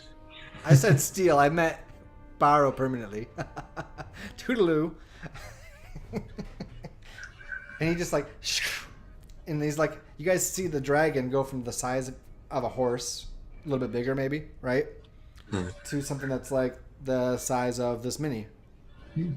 And he's a dragon that size. And he's like, yeah, I'll just be hanging around in your pocket, looking at the sights, not participating. Okay, fine. And he like dives into your pocket. Okay. But he's still talking in your pocket. I think before we continue our pursuit, I think we need to get some gems for your friend. Well, that'd be great. I'd rather earn them if I can, but we'll see what we can do. Where was this friend of yours or something that you were going to go get this Crimson Phoenix, you said? I might have to ask around a bit. This place looks a little different from the last time I was here, so he might have moved elsewhere, somewhere else within the city.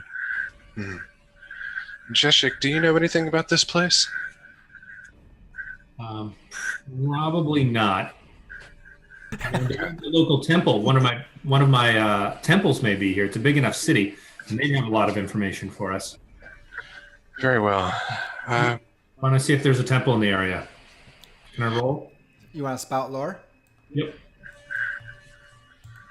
Or would this be something Arya would know, having visited before? You might, but I would still say, it's good to have him make a roll. And oh, did you mark experience for the 6 that you rolled earlier, Thad? No, I didn't. Thank you. Yep. What is the name of your... Yes, there is going to be a temple here. What's the name of your order?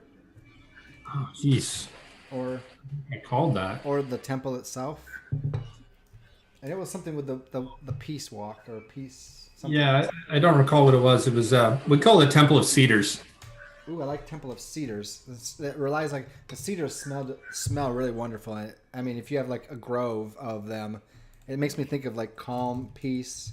Temple of Cedars. It makes me think of people who intentionally want to get others pregnant and worship fertility gods. There is that too. I did think a little Old Testament there for a second, but that is oddly specific.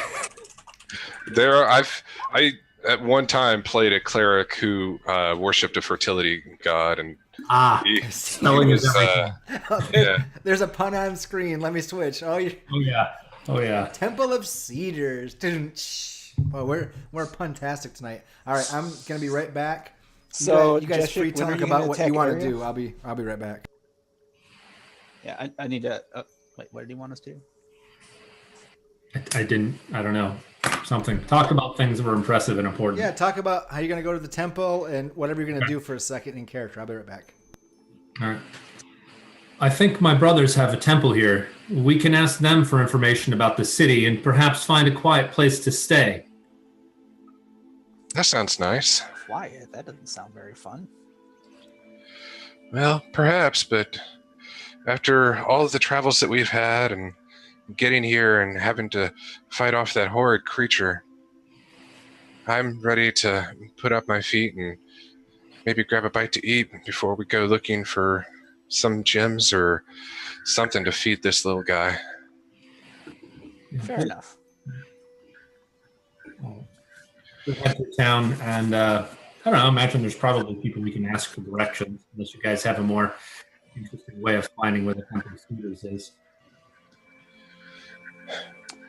I got a few places I could probably touch base with. Maybe ask around. Okay. Yeah, look at my information here. I'm back. I don't think Freya's ever been here. It doesn't really seem like her kind of place. But she's probably dealt with people who've come from here just to get like precious metals and gems for Tyroxnir. We're like the drivers are the people that escort people from town to town, but like the ones in between are people that actually live out in the dangerous areas and help those who need out there, right? So you see other drivers and caravanners in their journeys, technically their journeys, right? Right. Talk about vagabonds. Yeah. You guys are actually the real vagabonds here. A double meaning for our thing. Jessica, have you ever been here before, or you just know there's a temple here? I've never been here before. I just know there's a temple. Probably from meeting people out in the waste in between who have been here. Now, is the Temple of Cedars as in the tree? The tree. Okay. I'm just making sure. Because I'm not opposed to either. I just want to make sure. That's brilliant, Dem. All right. So what are you guys doing?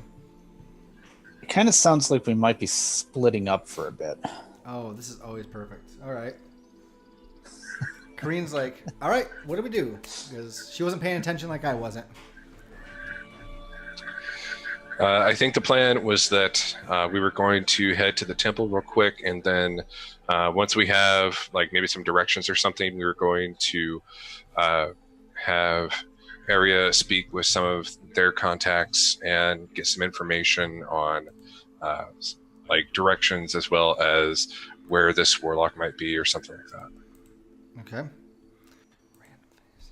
So yeah, for Arya, the first thing he's going to do, he's going to kind of look around, and if nothing's changed, he's at a place called the Platinum Flame Casino. So I mean, is that easy to be seen?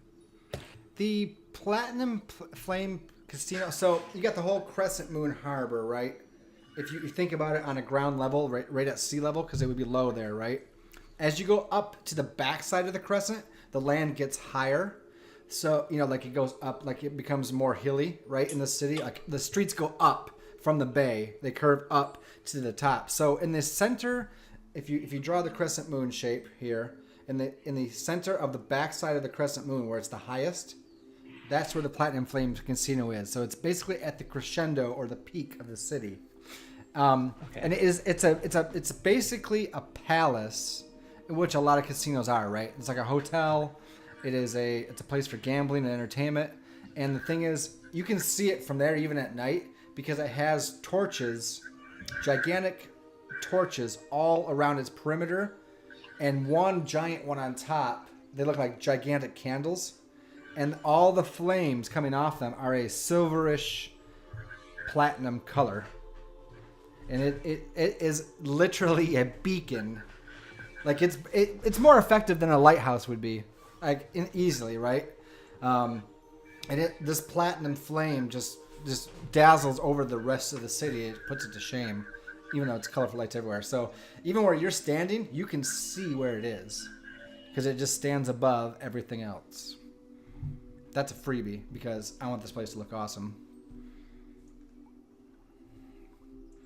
I mean, hey, my most popular NPC lives there. I mean, works there. It's gotta be awesome. It's one of those. So you want to just march in there? Like, I guess we should talk a little bit about what is our plan. So, well, you don't know. Maybe the plan of our plan. Yeah. The thing is, this guy isn't. Well, you don't know much, and maybe you want to spout lore about him, or ask your bardic question or whatever. There's ways to go about, or you go try to find somebody to get information about the situation, the place, the person. I told you a little bit before, but I can recap and everything. Assuming, well, I don't know if my bardic lore will apply to Zorg. Important creature, location, or item. It's the grand histories of the known world. I guess if he's been around if he's immortal, maybe I know about him. But I'd like to sit on it. I don't want to use it just yet. That's fine. You can still spout lore. Okay. I could have Tyroxnir recall ancient lore, but I'm not entirely sure how much we'd actually learn that might be valuable. Roll. Go ahead. Oh crap. Hold on. What'd you roll on spot lore? Yes. Who are you spouting lore on, or what are you spouting lore on? Where could I find, or where should I go to find out where I can meet Son of Zorm? Zorm. Son of Zorm. Okay. Yes. Well, he is the owner of an entrepreneur of the Platinum Flame Casino, but he also, as you know, is kind of in charge of the entire city. So, but that's his primary location. Like that's his baby. He's an entrepreneur, proprietor, and entertainer. And probably mafia boss, and there's probably just a whole huge list of titles that go after it. He's like Arya. He just wants a bunch of fucking titles to be as famous as possible. Yep. He's trying to think. I'm not gonna say he's like the president, but he's gonna be a personality, or at least of a Hollywood level that you don't just walk right up to him. You know. He'll have an entourage. He's probably behind closed doors. Things of that nature. How would we get one of his most prized possessions? Well, not even most prized, but a valuable possession. Wait, say that again. How are we going to get this Crimson Phoenix, this thing of legend, from a guy who's inapproachable? It's like going up to Jay Leno and asking for one of his roadsters. Yeah, there you go. Perfect comparison. That's that. Well, you're correct with that, so might have to Borrow it? Well, I don't know if I want to borrow it, but maybe we can do something to get permanent access to it. There's a fighting pit. There's a fighting pit, and that might be a step we have to take. Need to find him, see if I can get on his good side, find out what we have to do in order to get this baby. Maybe we should go into the casino and try to draw his attention. Go into a bunch of gamblers, throw some money around. Maybe not punch anybody. I mean, you can draw attention easily with a dragon and the bard. The dragon knight and the bard and the monk. The most famous bard. And the most famous crystal dragon rider. I mean, we're still legends in this game, right? Even though we've all died and started new characters. Yep, you're the only one that is that title. Right. So you're the only one who is the monk. There might be other, whatever terms are for monks that we have. Like, there'll be other... Martial artists. Yeah. Or practitioners. Yep, and other things like that. But you're the one that has become the monk for whatever reason, right? Right. Maybe you were the lead. I don't know. Were you the leader of your monastery? I was next in line. This is part of my path to masterhood. Oh. That's some good information. I haven't asked enough questions of you. Almost like a pilgrimage. Yeah, I have to go improve myself by seeking out fights, seeking out danger, and not killing anybody. How's that going so far? It's been going wonderfully. I haven't killed anyone yet. That's true. You haven't. Subdued a few people, did a few roundhouse kicks, pinned him down, made him say uncle, but no death. My order is somewhat more vague on the subject of kneecapping.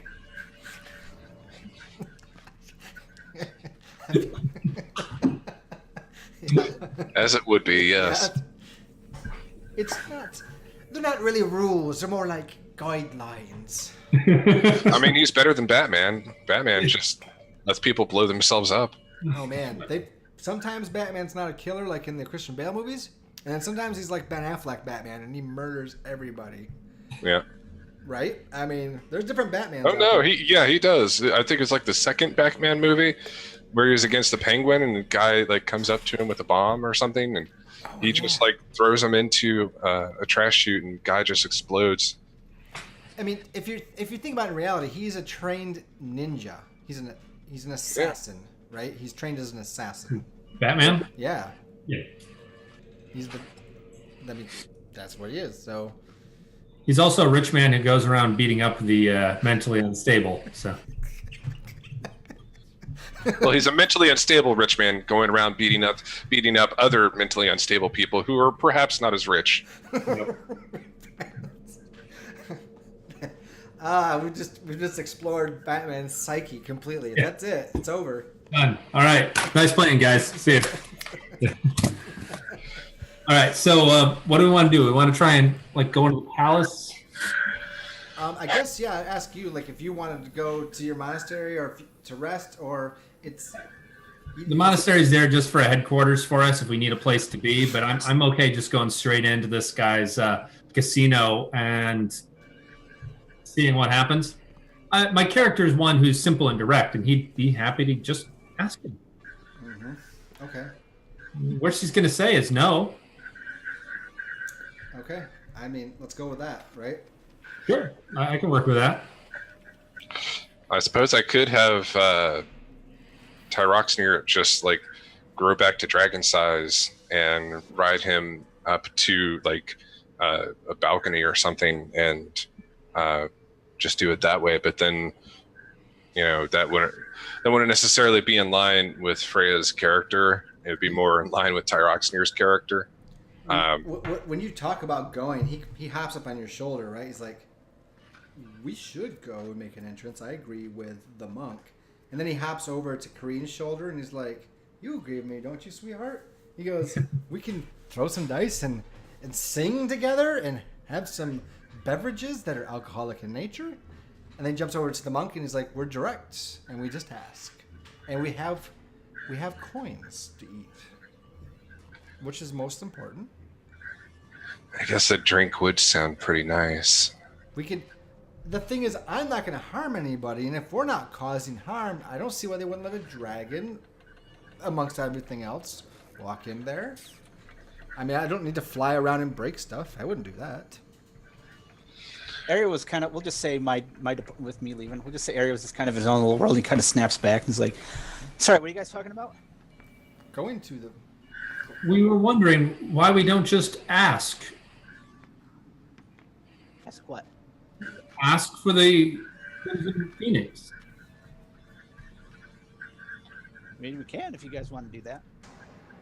I think there can't be much harm. Step one is going to be getting to Zorm, son of Zorm. He's the one that's going to make that decision.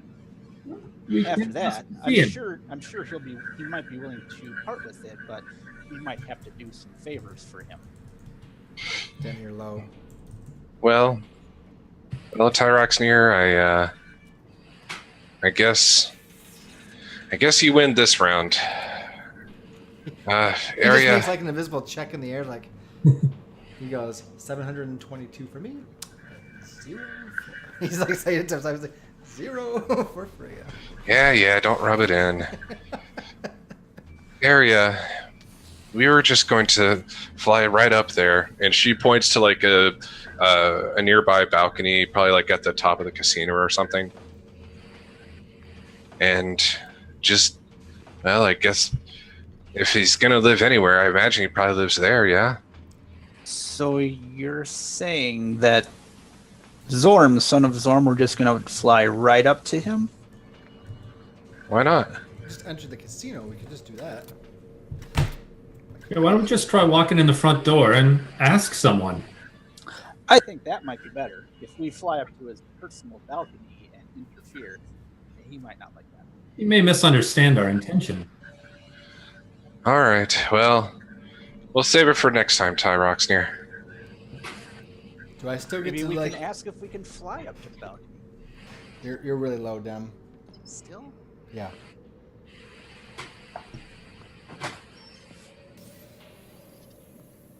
I think it's other sounds overriding him, or like something like that. Something is shooting at my. It's my microphone level. It's at 100 right now, but in like a minute it'll shoot down to 94. Maybe there's some like automatic. Do you have any software or something for it that might be changing the volume levels automatically? I don't think so. It's pretty much just plug and play. Yeah. It's fine. I can hear you better now. Yeah, I did change something. We'll see if maybe that helps. Okay. What were you saying, by the way, Yeah. before all that? Oh, Aries just kind of made like a sidewind comment, like, well, maybe if we can see him, then maybe we'll just fly up right up to the balcony. Well, We'll walk up and ask. Is Tyroxnir full size, or is he staying face-sized? well, how far away are we from the casino? You have to walk up. I mean, you probably got like 15, 20-minute walk through all the blocks. I don't see a can- problem with that. Take a carriage ride there. Here they actually have creatures.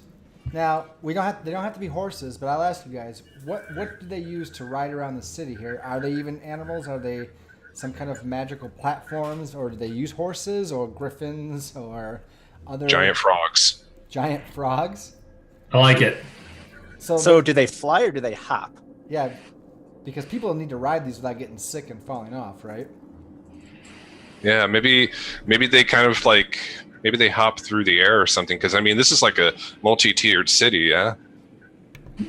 There's Maybe they just kind of like maybe they hop from platform to platform. There's like suspension or something.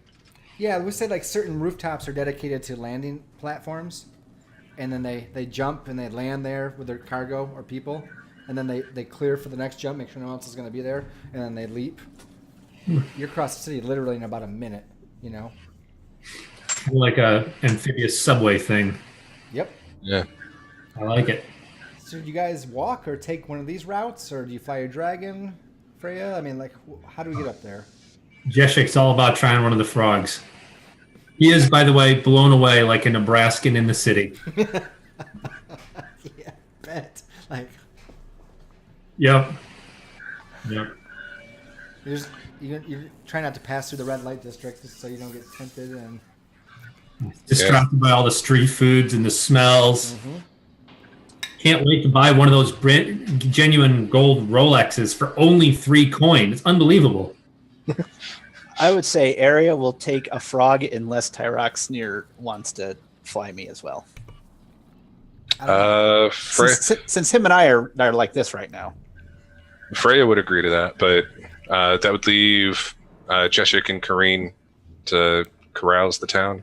I mean, I would like to take a frog to the castle, right? We'll take a frog. I'll take a frog with you. I mean, they're fascinating. I want to know what this is about. I'm just taking notes on everything, and over the last couple weeks here, putting it all together in a giant story. So, why can't a giant frog be a part of that? So, this elven woman is bedazzled as well. I mean, she's probably been there before. Well, maybe she's been there before. Maybe she hasn't. Let's say that she hasn't. She's like a Telias native, right? So she's like, Jessica, should we take the frog carriage thing? Absolutely. Traxner's like, does that mean I can come out of your pocket? He's still like flying right in front of you, but he's like, Yeah. All right. bam! He's suddenly standing on the street. And Did he knock anything over? not People in housing. his tail bumps into a food cart that's selling like skewered domestic rats that smell delicious, by the way. Little skeevers. Oh, train. But no, these are good rats. These are good meaty rats, not like the disgusting disease-ridden rats. I mean, there's all kinds of food here, right? Mm-hmm. Mm-hmm. And the people are just like, ah! And then some people freak out like, a dragon! Do we know what a dragon is? And some people are just like, whoa! And just a reaction, this crowd. Like, whoa, dragon. Is that the dragon name? I think so. Traxxer's like, yes, Not yes. a dragon, the infamous Tyraxnir. Now you gotta start drawing a card like, whoa, wait, your voice sounds familiar. I think he's the bard. Wait, that's the dragon and the bard together? And they start. Not a coincidence. Not a coincidence at all. Now, if you will excuse us, we do have matters to attend to. But if you would like to hear the great tales, you can find me at the Smart Queen later tonight. The Smart Queen? Yes. Okay.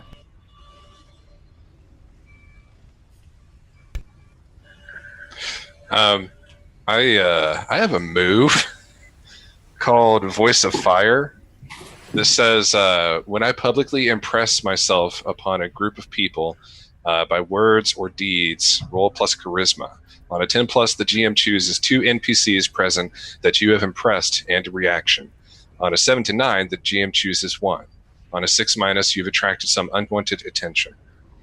And the options are as follows. And considering I just talked up Tyraxnir, can I assist that? I imagine you probably could with Bond, but it's up to GM. I think you might be muted, Lucas. Yeah, if you said something. On your end. Yep, roll plus bond. I like both of those things. How does that work? 2d6 plus however many bonds you have with Freya. Active bonds? Yeah, current. So 1 or 2 normally. Yeah. Of course. They are happy to see the bard, but they're still too drawn to looking at the dragon to really hear what you're saying. Mark XP, by the way. I mean, And some to people be even- fair, Tyroxnir is like a fucking gleaming beam of light in all of this. Like, all these lights are just reflecting perfectly off his hide. Wait, if I just rolled plus bond, doesn't he still have to make a roll? Yeah, I would still have to make my roll for Voice of Okay. Fire. You just don't. I don't get any I don't bonus for assist. you. Okay, gotcha. And Okay, sorry. even someone else who hasn't really listened to the bard is like, he's looking at the monk like, you are so plain dressed and ordinary. Who are you? And they're just interested in, What are we doing with this weird pilgrim dude? like the bard is right in the middle. The dragon is like a flashy beacon, and the pilgrim is so like pilgrim. Oh my god. That Jeshik is the ugly chick that hot chicks bring along to the club. I'm your wing monk. Yeah. Oh my god! You just almost punned yourself. Oh god. Yeah, be careful. You might have to attack yourself if you keep that up. Yeah. All right, I'm going to go ahead and roll Voice of Fire. Okay. Oh my gosh. That's not bad. Okay. So, on a 7 to 9, the GM chooses one of these options. Okay. Let's go to my fantasy name generator. Let's go. Wait, let me just transition on back. All right. You pick. What's the race and gender? They are, you know what? They're Hoblin. Hoblin? Yeah. Awesome. They came from Lyska. Lyska. Male or female? Male. Male Hoblin. All right, I got a name. There are so many on this page. I like this one. Oh, that one's good. I had to choose. Heron Tet. Seems not hobbitish for me. And reaction. They come with you with valuable information. They come to you with something they think you want, need, or could use. Or they back you up, stand by your side, or support your cause. These people are floored by your drag interaction. You're just like, yes, yes, we are here. I accept coin. I accept gems. I will do a trick where you watch me eat them. I will consume them in front of your eyes. And no, it is not a sleight of hand trick. There are plenty of people here to fool you out of your money. I am legit. You can trust me. I am higher on the food chain than you. Freya just like chuckles to the side and doesn't say anything, just trying to keep from laughing out loud. Okay. This male hoblin, let's see. He's got like a very light green skin. He got the pointy goblin ears, but he's definitely got like bright blue eyes and blonde hair that's like really long. And he's got a lot of earrings in those pointed ears, like from the very top, all these little rings going all the way down, and then these really long dangly earrings as well. And he wears just like, simple clothing, a couple bags of money on him. And he comes forward, he's like, oh, the Dragon Knight. I have heard of you. I heard that you visited my hometown not too long ago. Lyska? Did you visit Lyska? Freya bows, and she like bonks. Does not bow. Go ahead. Sorry. She bonks Taroxnir on like the back of the bottom back of his neck, and what? Oh, yes. All right. Yeah. Thank you. Yep. And she says, "Yes, I am the Dragon Knight, and yes, we did visit Lyska. It was a wonderful place. I wanted to make sure that nothing bad was happening. Just looking to send some ravens there, help out with some of the troubles we've had over in Telis." Oh, well, excellent. I'm rolling some instinct and personalities. Okay. Just to try to use something from Dungeon World.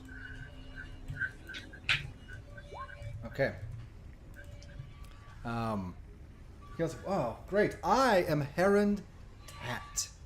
I pretty much live here. I make journeys. I'm not a driver so much. Kind of a part-time driver. I assist other people from my village to come here and so forth, but my family, my village, Lyska, is it's a small fishing village, and no one here likes it. They make fun of us. I'm here to try to bring my family name back up, and he's very quick when he talks. Like he paces back and forth very fast. He goes, "Tell me what I can do to help you. I probably have valuable information that you could use. I will assist you in any way you can, and maybe in return you can put in a good word for the people that you talk to. That Lyska is a good place to get quality fish, and if we have more visitors, maybe we can move up the rankings from a village and become a town." Anyway, she says she thinks for a moment, and then she saddles up to Taroxnir, and she's like, if he wants to restore his family name, we could maybe help with that, but I have an idea. What do you think about it? What if we ask him for some coin? Oh. Then yes. We could... I already said yes. No, go on. We could try and see if me or Area would like to gamble for some more. Maybe we could earn enough to send him on his way back home with enough to, probably buy out the whole town. Well, I don't know if I would keep the winnings. I would eat them, but he said he had valuable information. Oh, that's true. What do we need? What do we need to? Do we need information on this casino or this warlock? He's talking louder than you are. Yeah, she grabs him a little bit by the neck and holds his head to hers, and she says, kind of turning away from Heron, she says, well, maybe we could get information on that warlock guy. I don't know if he's a bad guy or a good guy. I really don't know anything about him. All I know is that from what Aria's told me, well, he's got that Crimson Phoenix thing. You're looking at him, but you can also see through his eyes, so you can see yourself out of your own eyes, which is kind of like a mirror. But you also see past yourself, and you see Heron standing behind you, just looking at you hopefully. He's like, I got information. And he just looks hopeful. So the other three of you are standing there watching this, and this Hoblin is just fascinated, with him. But and these two are talking quietly on the side. I'm just setting up the whole scene here. She says, "What do you think about that, Tyroxnir? We could maybe get some information on him." Mm-hmm. He gives us information and gems, and in return,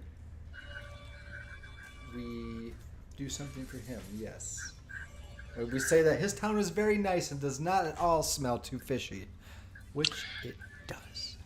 It's disgusting. Yeah, well, it's that's absolutely disgusting. They need to move further inland. I know. But she goes on like a short rant about like the different chemicals involved in that smell and how they infiltrate the nostrils of humans and how that probably interacts with dragon nostrils. My senses are at least 250 times more acute than yours. How do you think I feel? I'm aware. You never let me forget. If I had a tongue as long as yours, you know how many things I could do with it? He's like, Aria's kind of like, I should have just taken the frog. Listen, if we get the gold and we win something, we could win it big. We could maybe get enough to feed you and give back to him. The little left over for me. I'm surprised you want to gamble, but I would definitely like to throw some dice. But we have to speak to Aria and what he wants to do. I believe, because he knows, he should know. I don't know. Who knows? Aria knows. And like both synchronize, like Tyroxnir's head and Freya's whole body just turns over to Aria. We're just like, hey, Aria. Aria's kind of like, yes. We have an idea. And I like sneak over to him, and Tyroxnir probably like pads over to him. I think Tyroxnir is actually talking to Herond, and okay. You might be able to see like when he's talking to him, his long arm, no, his tail like sneaks behind Herond and like pulls like a coin out of his purse when he's not looking, and snakes it back to him. And then he's the sitting there talking, he's like, "That's true," and he like pops the coin in his mouth, and he's like, "That's interesting, Herond." So, but anyway, just like Gold Flex as he's talking. Yeah. Can I roll a discern realities to try and see this happening? Yeah, I mean you can see it out of. No, he doesn't even look at it. You can see through hit the dragon's eyes. Oh, that's true. You can see the tail go behind him and grab the coin and come back. But the question is, does Tyrondir close his eyes or not? And try to do it? You can discern. I mean, I probably don't see through his eyes all the time. I probably just see. I'm gonna say you can, but I wouldn't think necessarily you would because you're gonna walk over to Aria and then like maybe Jessica and Kareen or the four of you are just sitting there for a second before. It would be really disorienting to see Heron Tat in front of me and then try to talk to Aria. Yeah, I mean, so probably not. Okay, yeah. So let's say the four of you are talking while the dragon's talking to him, to Mr. Tat. Okay. Yeah, Freya says, well, we might be able to get some information on this guy, but if he's willing to toss us some coin, maybe we can win big and have enough for Big Leg over there, have enough for the guy as return on investment, and then have enough for maybe the three of us. What do you say, Dan? What do you say, Aria? You feeling lucky? I always feel lucky. Sounds like a great plan. And then, I'm not opposed to anything that's going to help make some coin. Then if we have enough coin, maybe we can just buy our way to see that guy you were talking about. Green's like, don't you think we walked in there with a dragon and the bard himself? The Dragon Knight and the bard? Like, that wouldn't attract, aside from security's attention, that might not attract... Are you trying to stop me from trying to make more coin? No. But how fast do we want to get the Crimson Phoenix? How fast do we want to, do what we're here to do? We can spend the day, enjoy the town. She goes, people are getting killed back in Telius. When she says that, like, the whole fucking reality of the situation washes back over Freya, and she's like, "Oh shit, that's right." Damn it, Karen. She looks at Tyroxnir and she's like, "God, you're such a bad influence." No, Tyroxnir's the good influence. Kareen's the bad influence. She's like, you know what? You decide. I'm gonna take this frog cab over here, and this toadstool. I haven't thought of a clever name yet. I'm gonna take this up. Jessica, you with me? Should we go scout around? I think it is well past time. Okay. She goes, let's go. All right, so we head up to the frog platform, Yes. and we want to catch a ride to the casino. It's the Platinum Flame, yes. Yep. There's a half orc there actually, who's all dressed to the nines. You know, just in very not quite almost like a tuxedo. No, it'd be more like a butler's like garb, right? So kind of tuxedo with a bow. He's like, he got the big the bottom fangs coming up. He's like, where can I hop you off to tonight? Crimson Flame, please. Crimson Sorry, no. What's the name of the place? Platinum. Platinum Flame. Platinum Flame. Platinum. He looks at you just strange for a second. He's like, Crimson. And he's like, Platinum Flame. That could be done. He's like, that'll be 2 coin. You know, that'd be a coin. He's like, that'll be a coin, and we'll get you up there in about lickety split, hoppity boppity. Really is what we say in the biz. I look. The wild dogs go crazy. Sorry. The local dogs go crazy at the sight of a dragon. I look a little embarrassed and realize I don't carry any coin. What does Kreen have? She has nothing. So you could try to. Perhaps we could owe you one. That's what everybody says. I can't work for free. I mean, I don't even own this business. It's not mine. It's not my cab. I'm sorry. It's not my frog. You know, I work for the man. You have to give me some kind of compensation here. All right, I want to try something. Do I hear the conversation? If you're at the top of the building. It's more. I mean, I guess At the gate on the way up to the building. Yeah, they have to come down to the bottom at some point, and they hop up on buildings to transport, and then probably come back down to the ground to land. Okay. Frogsy cab, Frogsy cab. Yep. Either Frogger or Foxy Cab, yeah. Frogger. I gotta take the Frogger. That's canon. All right. Zorm named it. He got it from another alternate dimensional reality. Okay. So what do you want to try?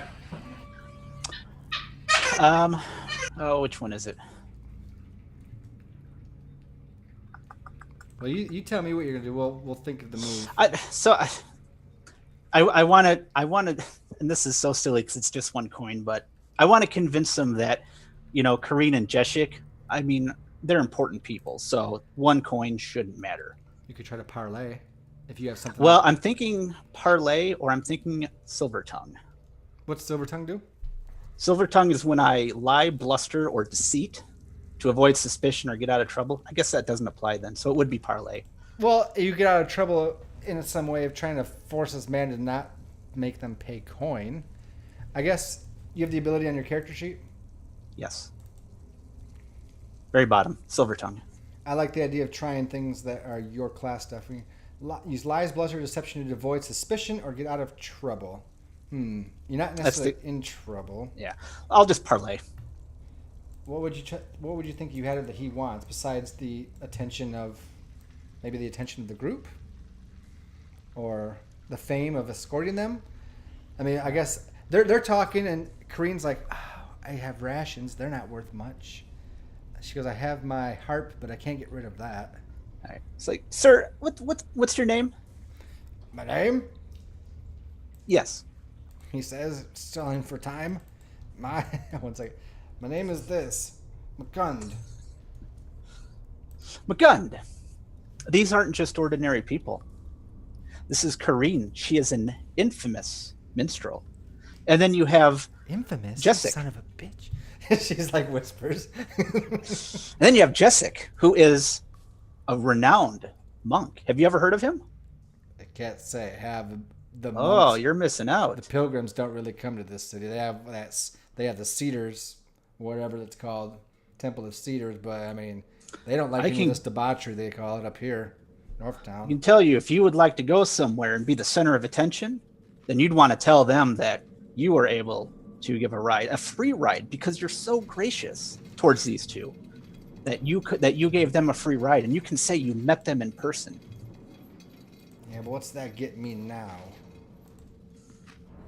Well, you're not going to get anything now, but what you will do is you'll get people interested, and they're going to want to ride with you, to be in the same seat as the infamous, looks at her, Kareen and Jeshik. Well, everybody's not paying attention. Could I just hop onto one of the frogs as it takes off? I mean, just you by yourself? Yeah, you can defy danger dexterity to sneak off. All right.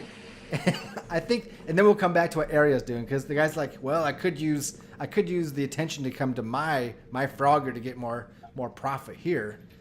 So you can go ahead and roll parlay as well. Go ahead and do plus charisma, while Jessica does plus dexterity.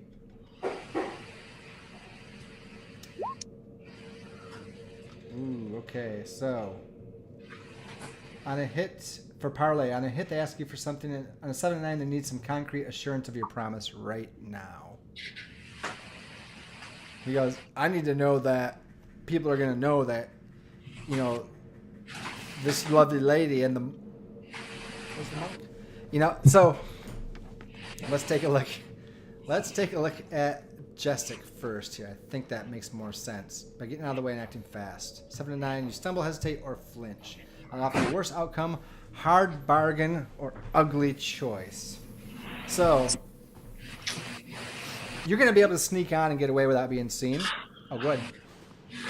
So I have a thing called Wire Fu. Okay. And it says, if you perform an act of uncanny agility, balance, or coordination, roll plus dex. I did. On a 7 to 9, I choose one from this list of negative consequences.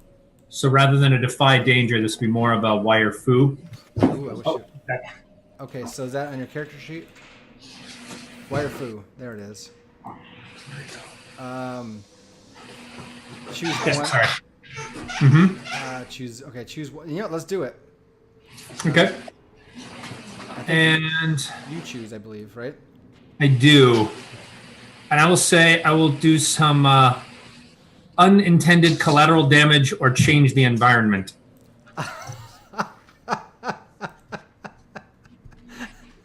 Oh, gosh.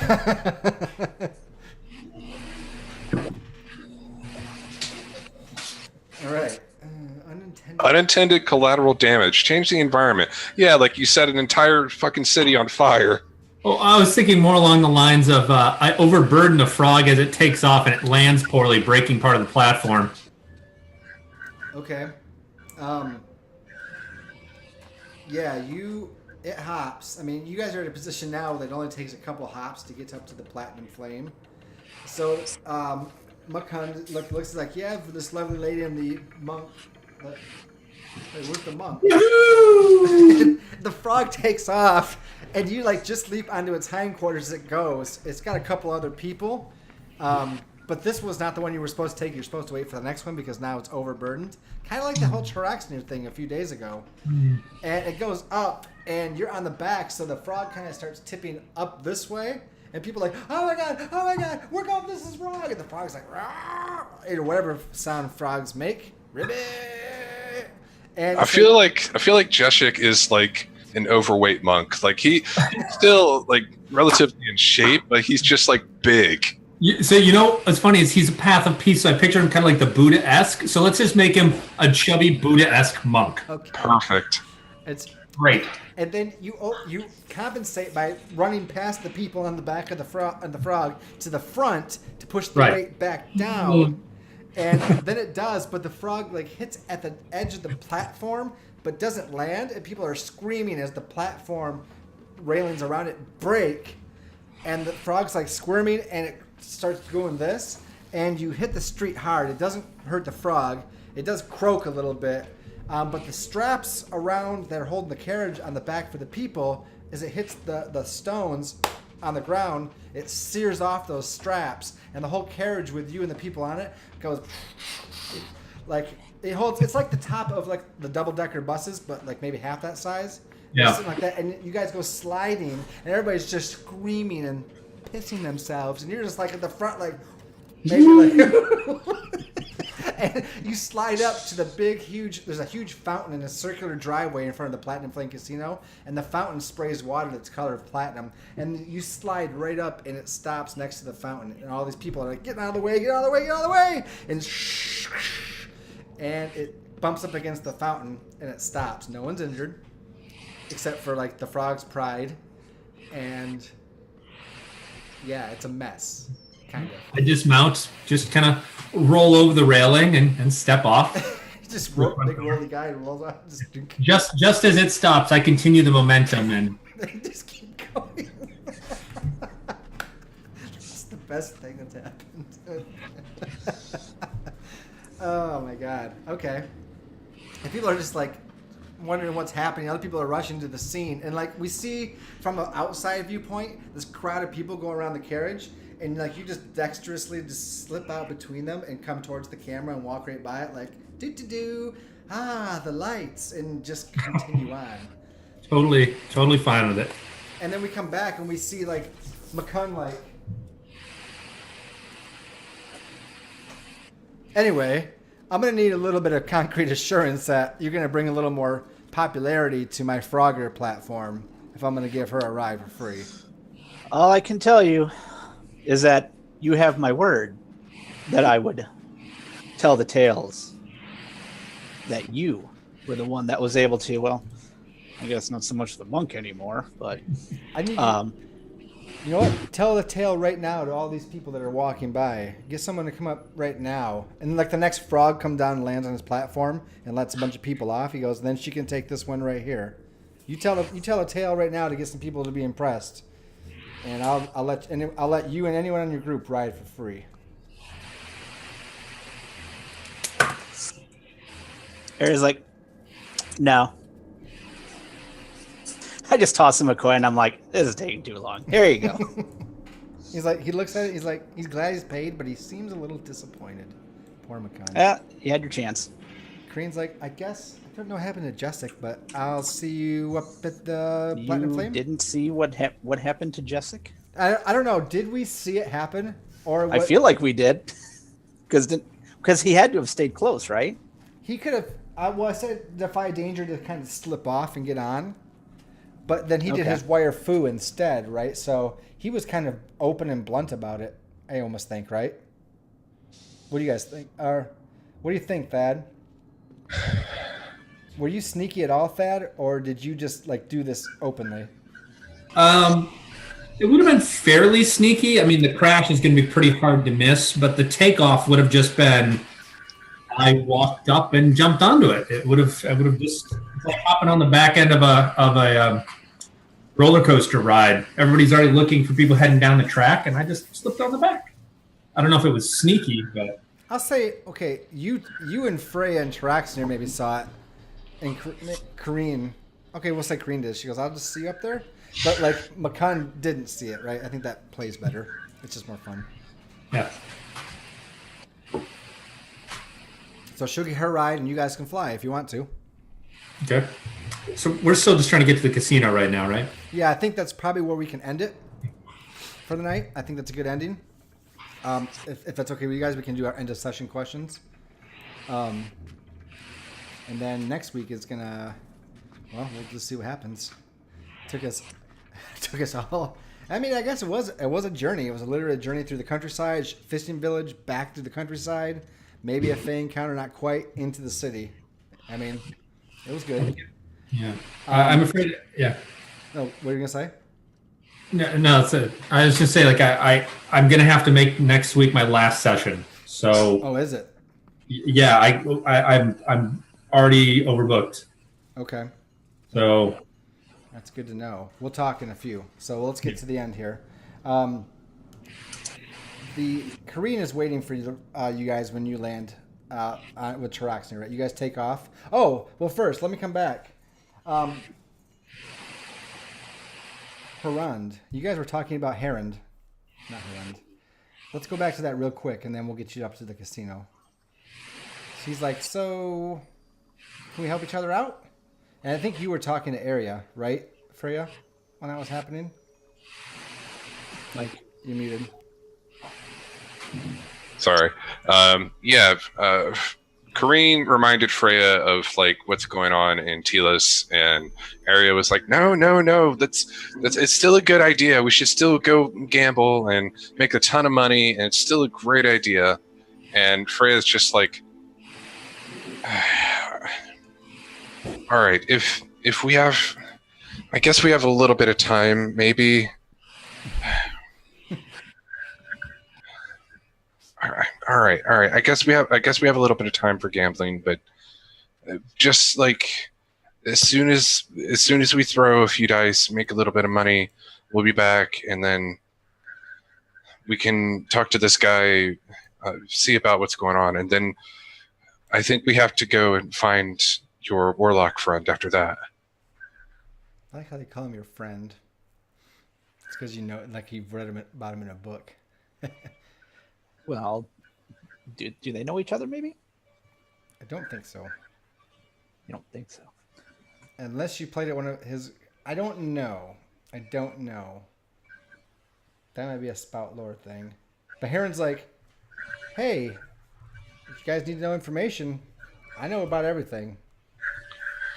Well, what do you know about, what was his name? His name was Zorm, son of Zorm. Oh, all you had to do is say Zorm, I guess, but he does like the full title. No, you say Zorm, son of Zorm. That's true. He is 37th in line of Zorms, according to him. We really don't know how that works. Anyways, he's an immortal warlock. He's been here since 0 DG, you know? What do you want to know? He runs Zorm's Adventure Quest and the Soul Bowl and a bunch of other competitions, I guess. Sporting events, he'll say, but that usually involves a lot of bloodletting. But you usually find him at... He likes to host all of his own events. And actually, tonight's the Soul Bowl, but the Adventure Quest is coming up on Saturday. We just want an audience with him. We want to talk to him, that's all. An audience with him? You're muted again, Freya.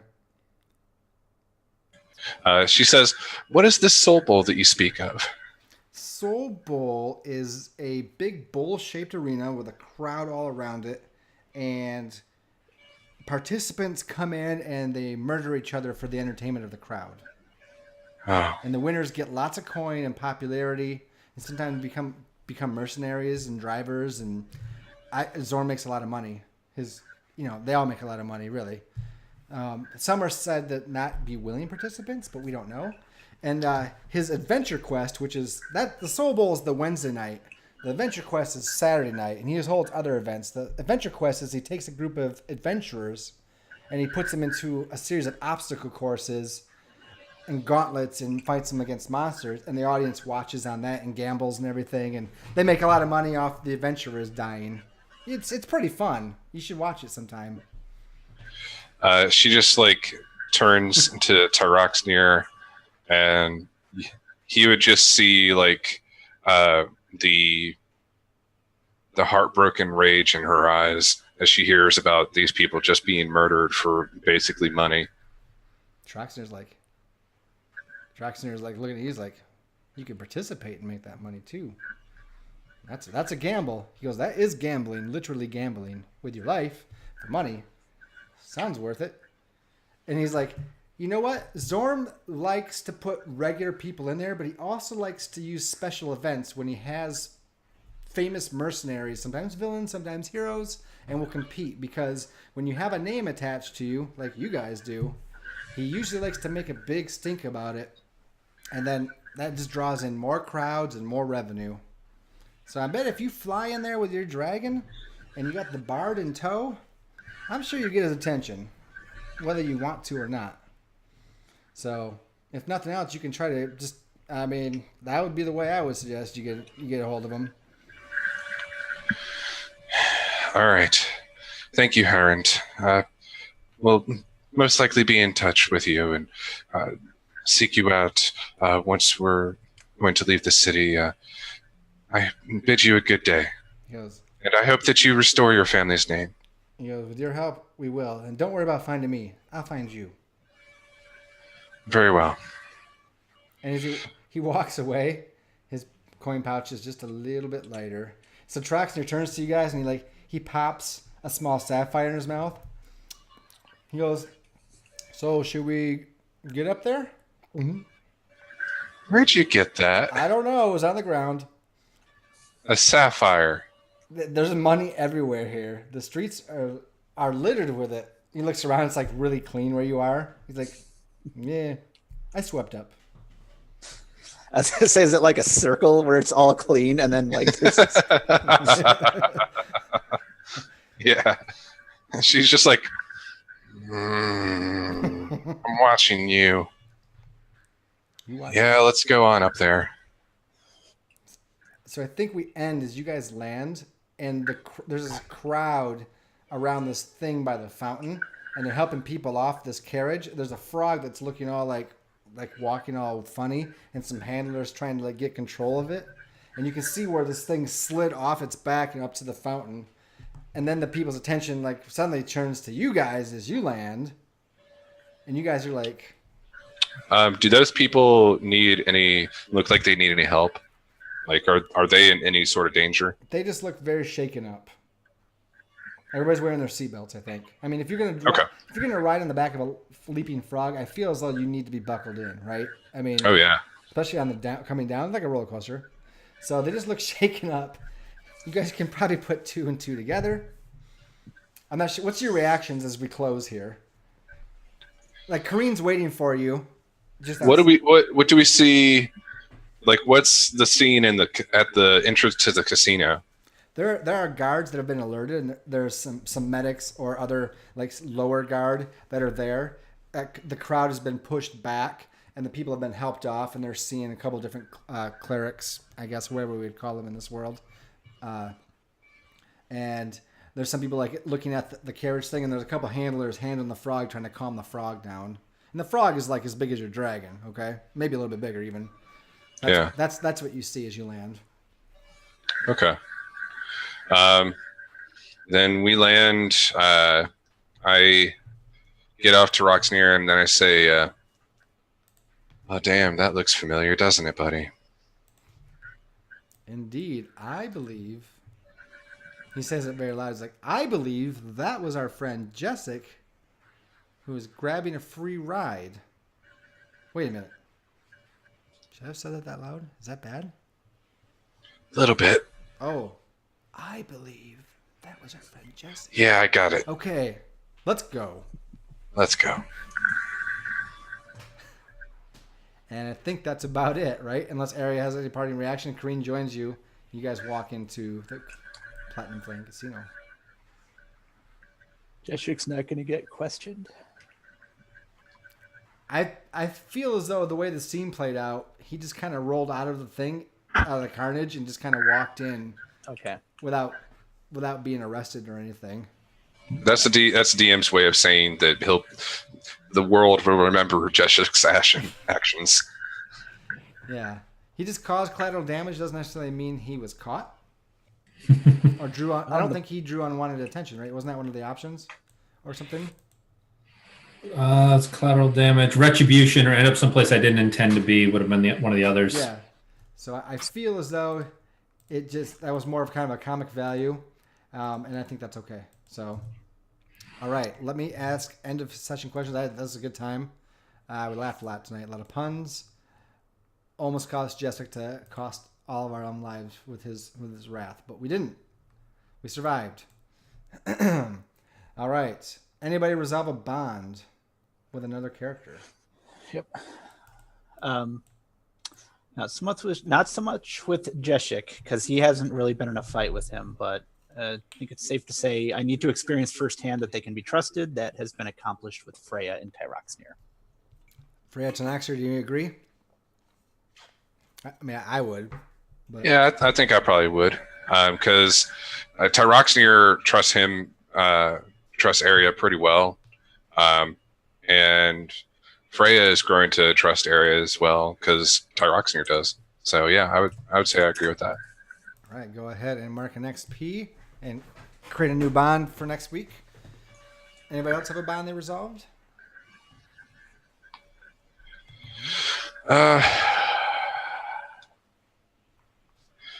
Freya still doesn't completely trust Area, but I think that if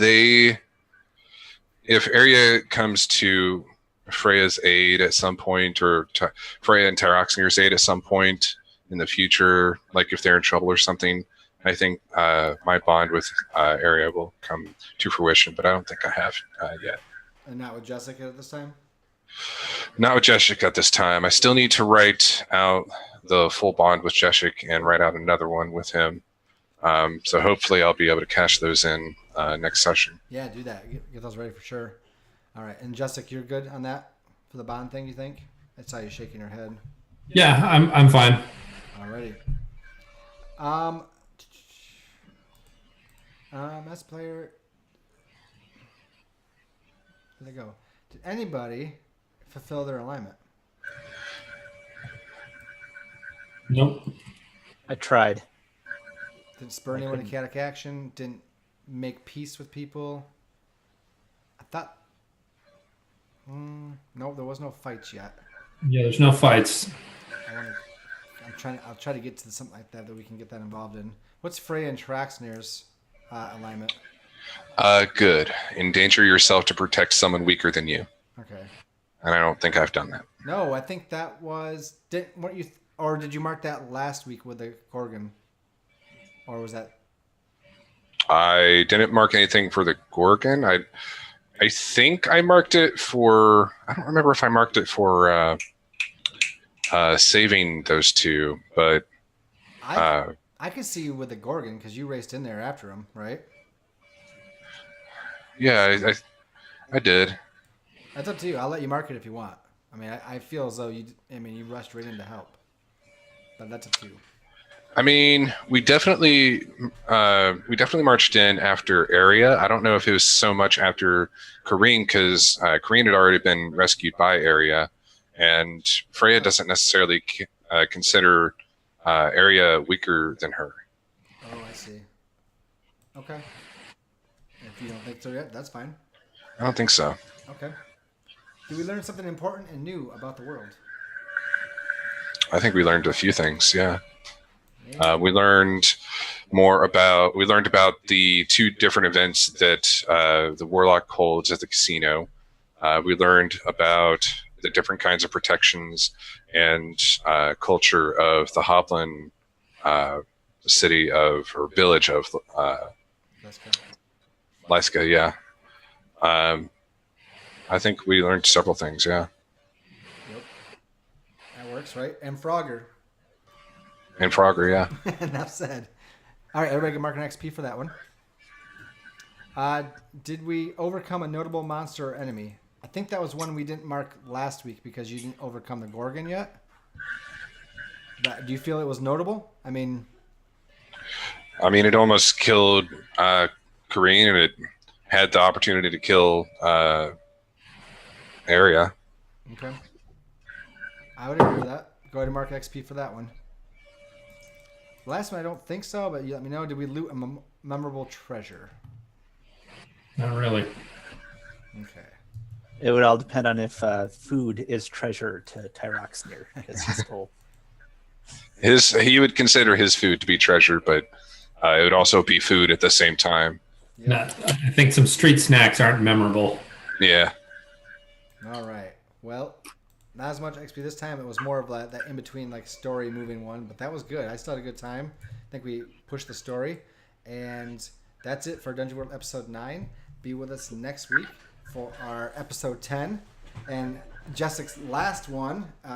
That might be, and we'll see if that's the good conclusion or what's gonna happen. We'll go with the flow. We'll just go, but either way, it's gonna be a good time, and we're gonna jump right into it. So.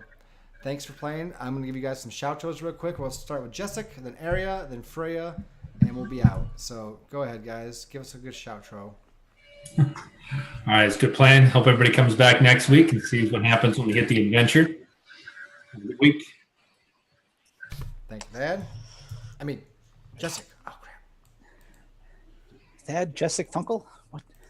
Okay, the reason why there is 2017 the comic on my nameplate is because I run a webcomic called 2017 the comic. For more information about it, just visit the website, 2017thecomic.com. There will also be links to Twitter, subreddit, Discord, and a few others, in addition to all the comics I have done thus far. Groovy. Thank you. Howdy, I'm Sean, also known as The Outsider, also known as Social Lazuli, blah, blah, blah. You can support my work on my totally new, narratively driven tabletop game system called Synthesis at patreon.com/synthesize. As kind of like a teaser, I know I haven't talked a whole lot about what it is, if you'll allow me the time. It is entirely D6 based. There are multiple dice rolling at a time. If you're familiar with Blades in the Dark, it's sort of like that, but there's some significant differences. The main draw of it is that it is designed to be used for any setting, for any sort of city, any sort of time, any planet, dimension, etc.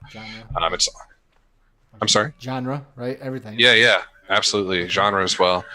So it's not just limited to like medieval fantasy like this game, or like Victorian steampunk crazy stuff like Blades in the Dark, or like post-apocalypse like Apocalypse World or something like that. There are many different facets that you can use for it, and there's a bit of math involved, but it's all just simple D6s and trying to get the highest number you can. So if that sounds like something you're interested in or that you want to show your players, go ahead and support me there again. It's patreon.com/synthesize. Other than that, you can hit up my Discord, playing one of my games, or request a paid DM game for 5e, Apocalypse World, Dungeon World, whatever. Aside from that, I hope you guys have a wonderful week, and thank you for watching. All right. Thanks, guys. Thanks to players for playing. Thanks for you watching out there. My name is Lucas, lucasgvariety. You can find me there at all of the different internet things. Come support us. We'd like to hear from you. I like chatting in the Discord. Earn your level up for useless titles. And yeah, have a good time and talk about what you like, what you don't like, what you want to see in the future. I got a straw poll on there. So we, in a couple weeks, are going to be doing Blades in the Dark on this time slot. And on Wednesdays, we're going to be moving to the Worldwide Wrestling RPG, which is great. And those are complete opposites when it comes to games. But that's great. We keep it some diversity and some variety, which is the name of the channel. So I'll see you guys next time. Thanks for playing. Have a good night.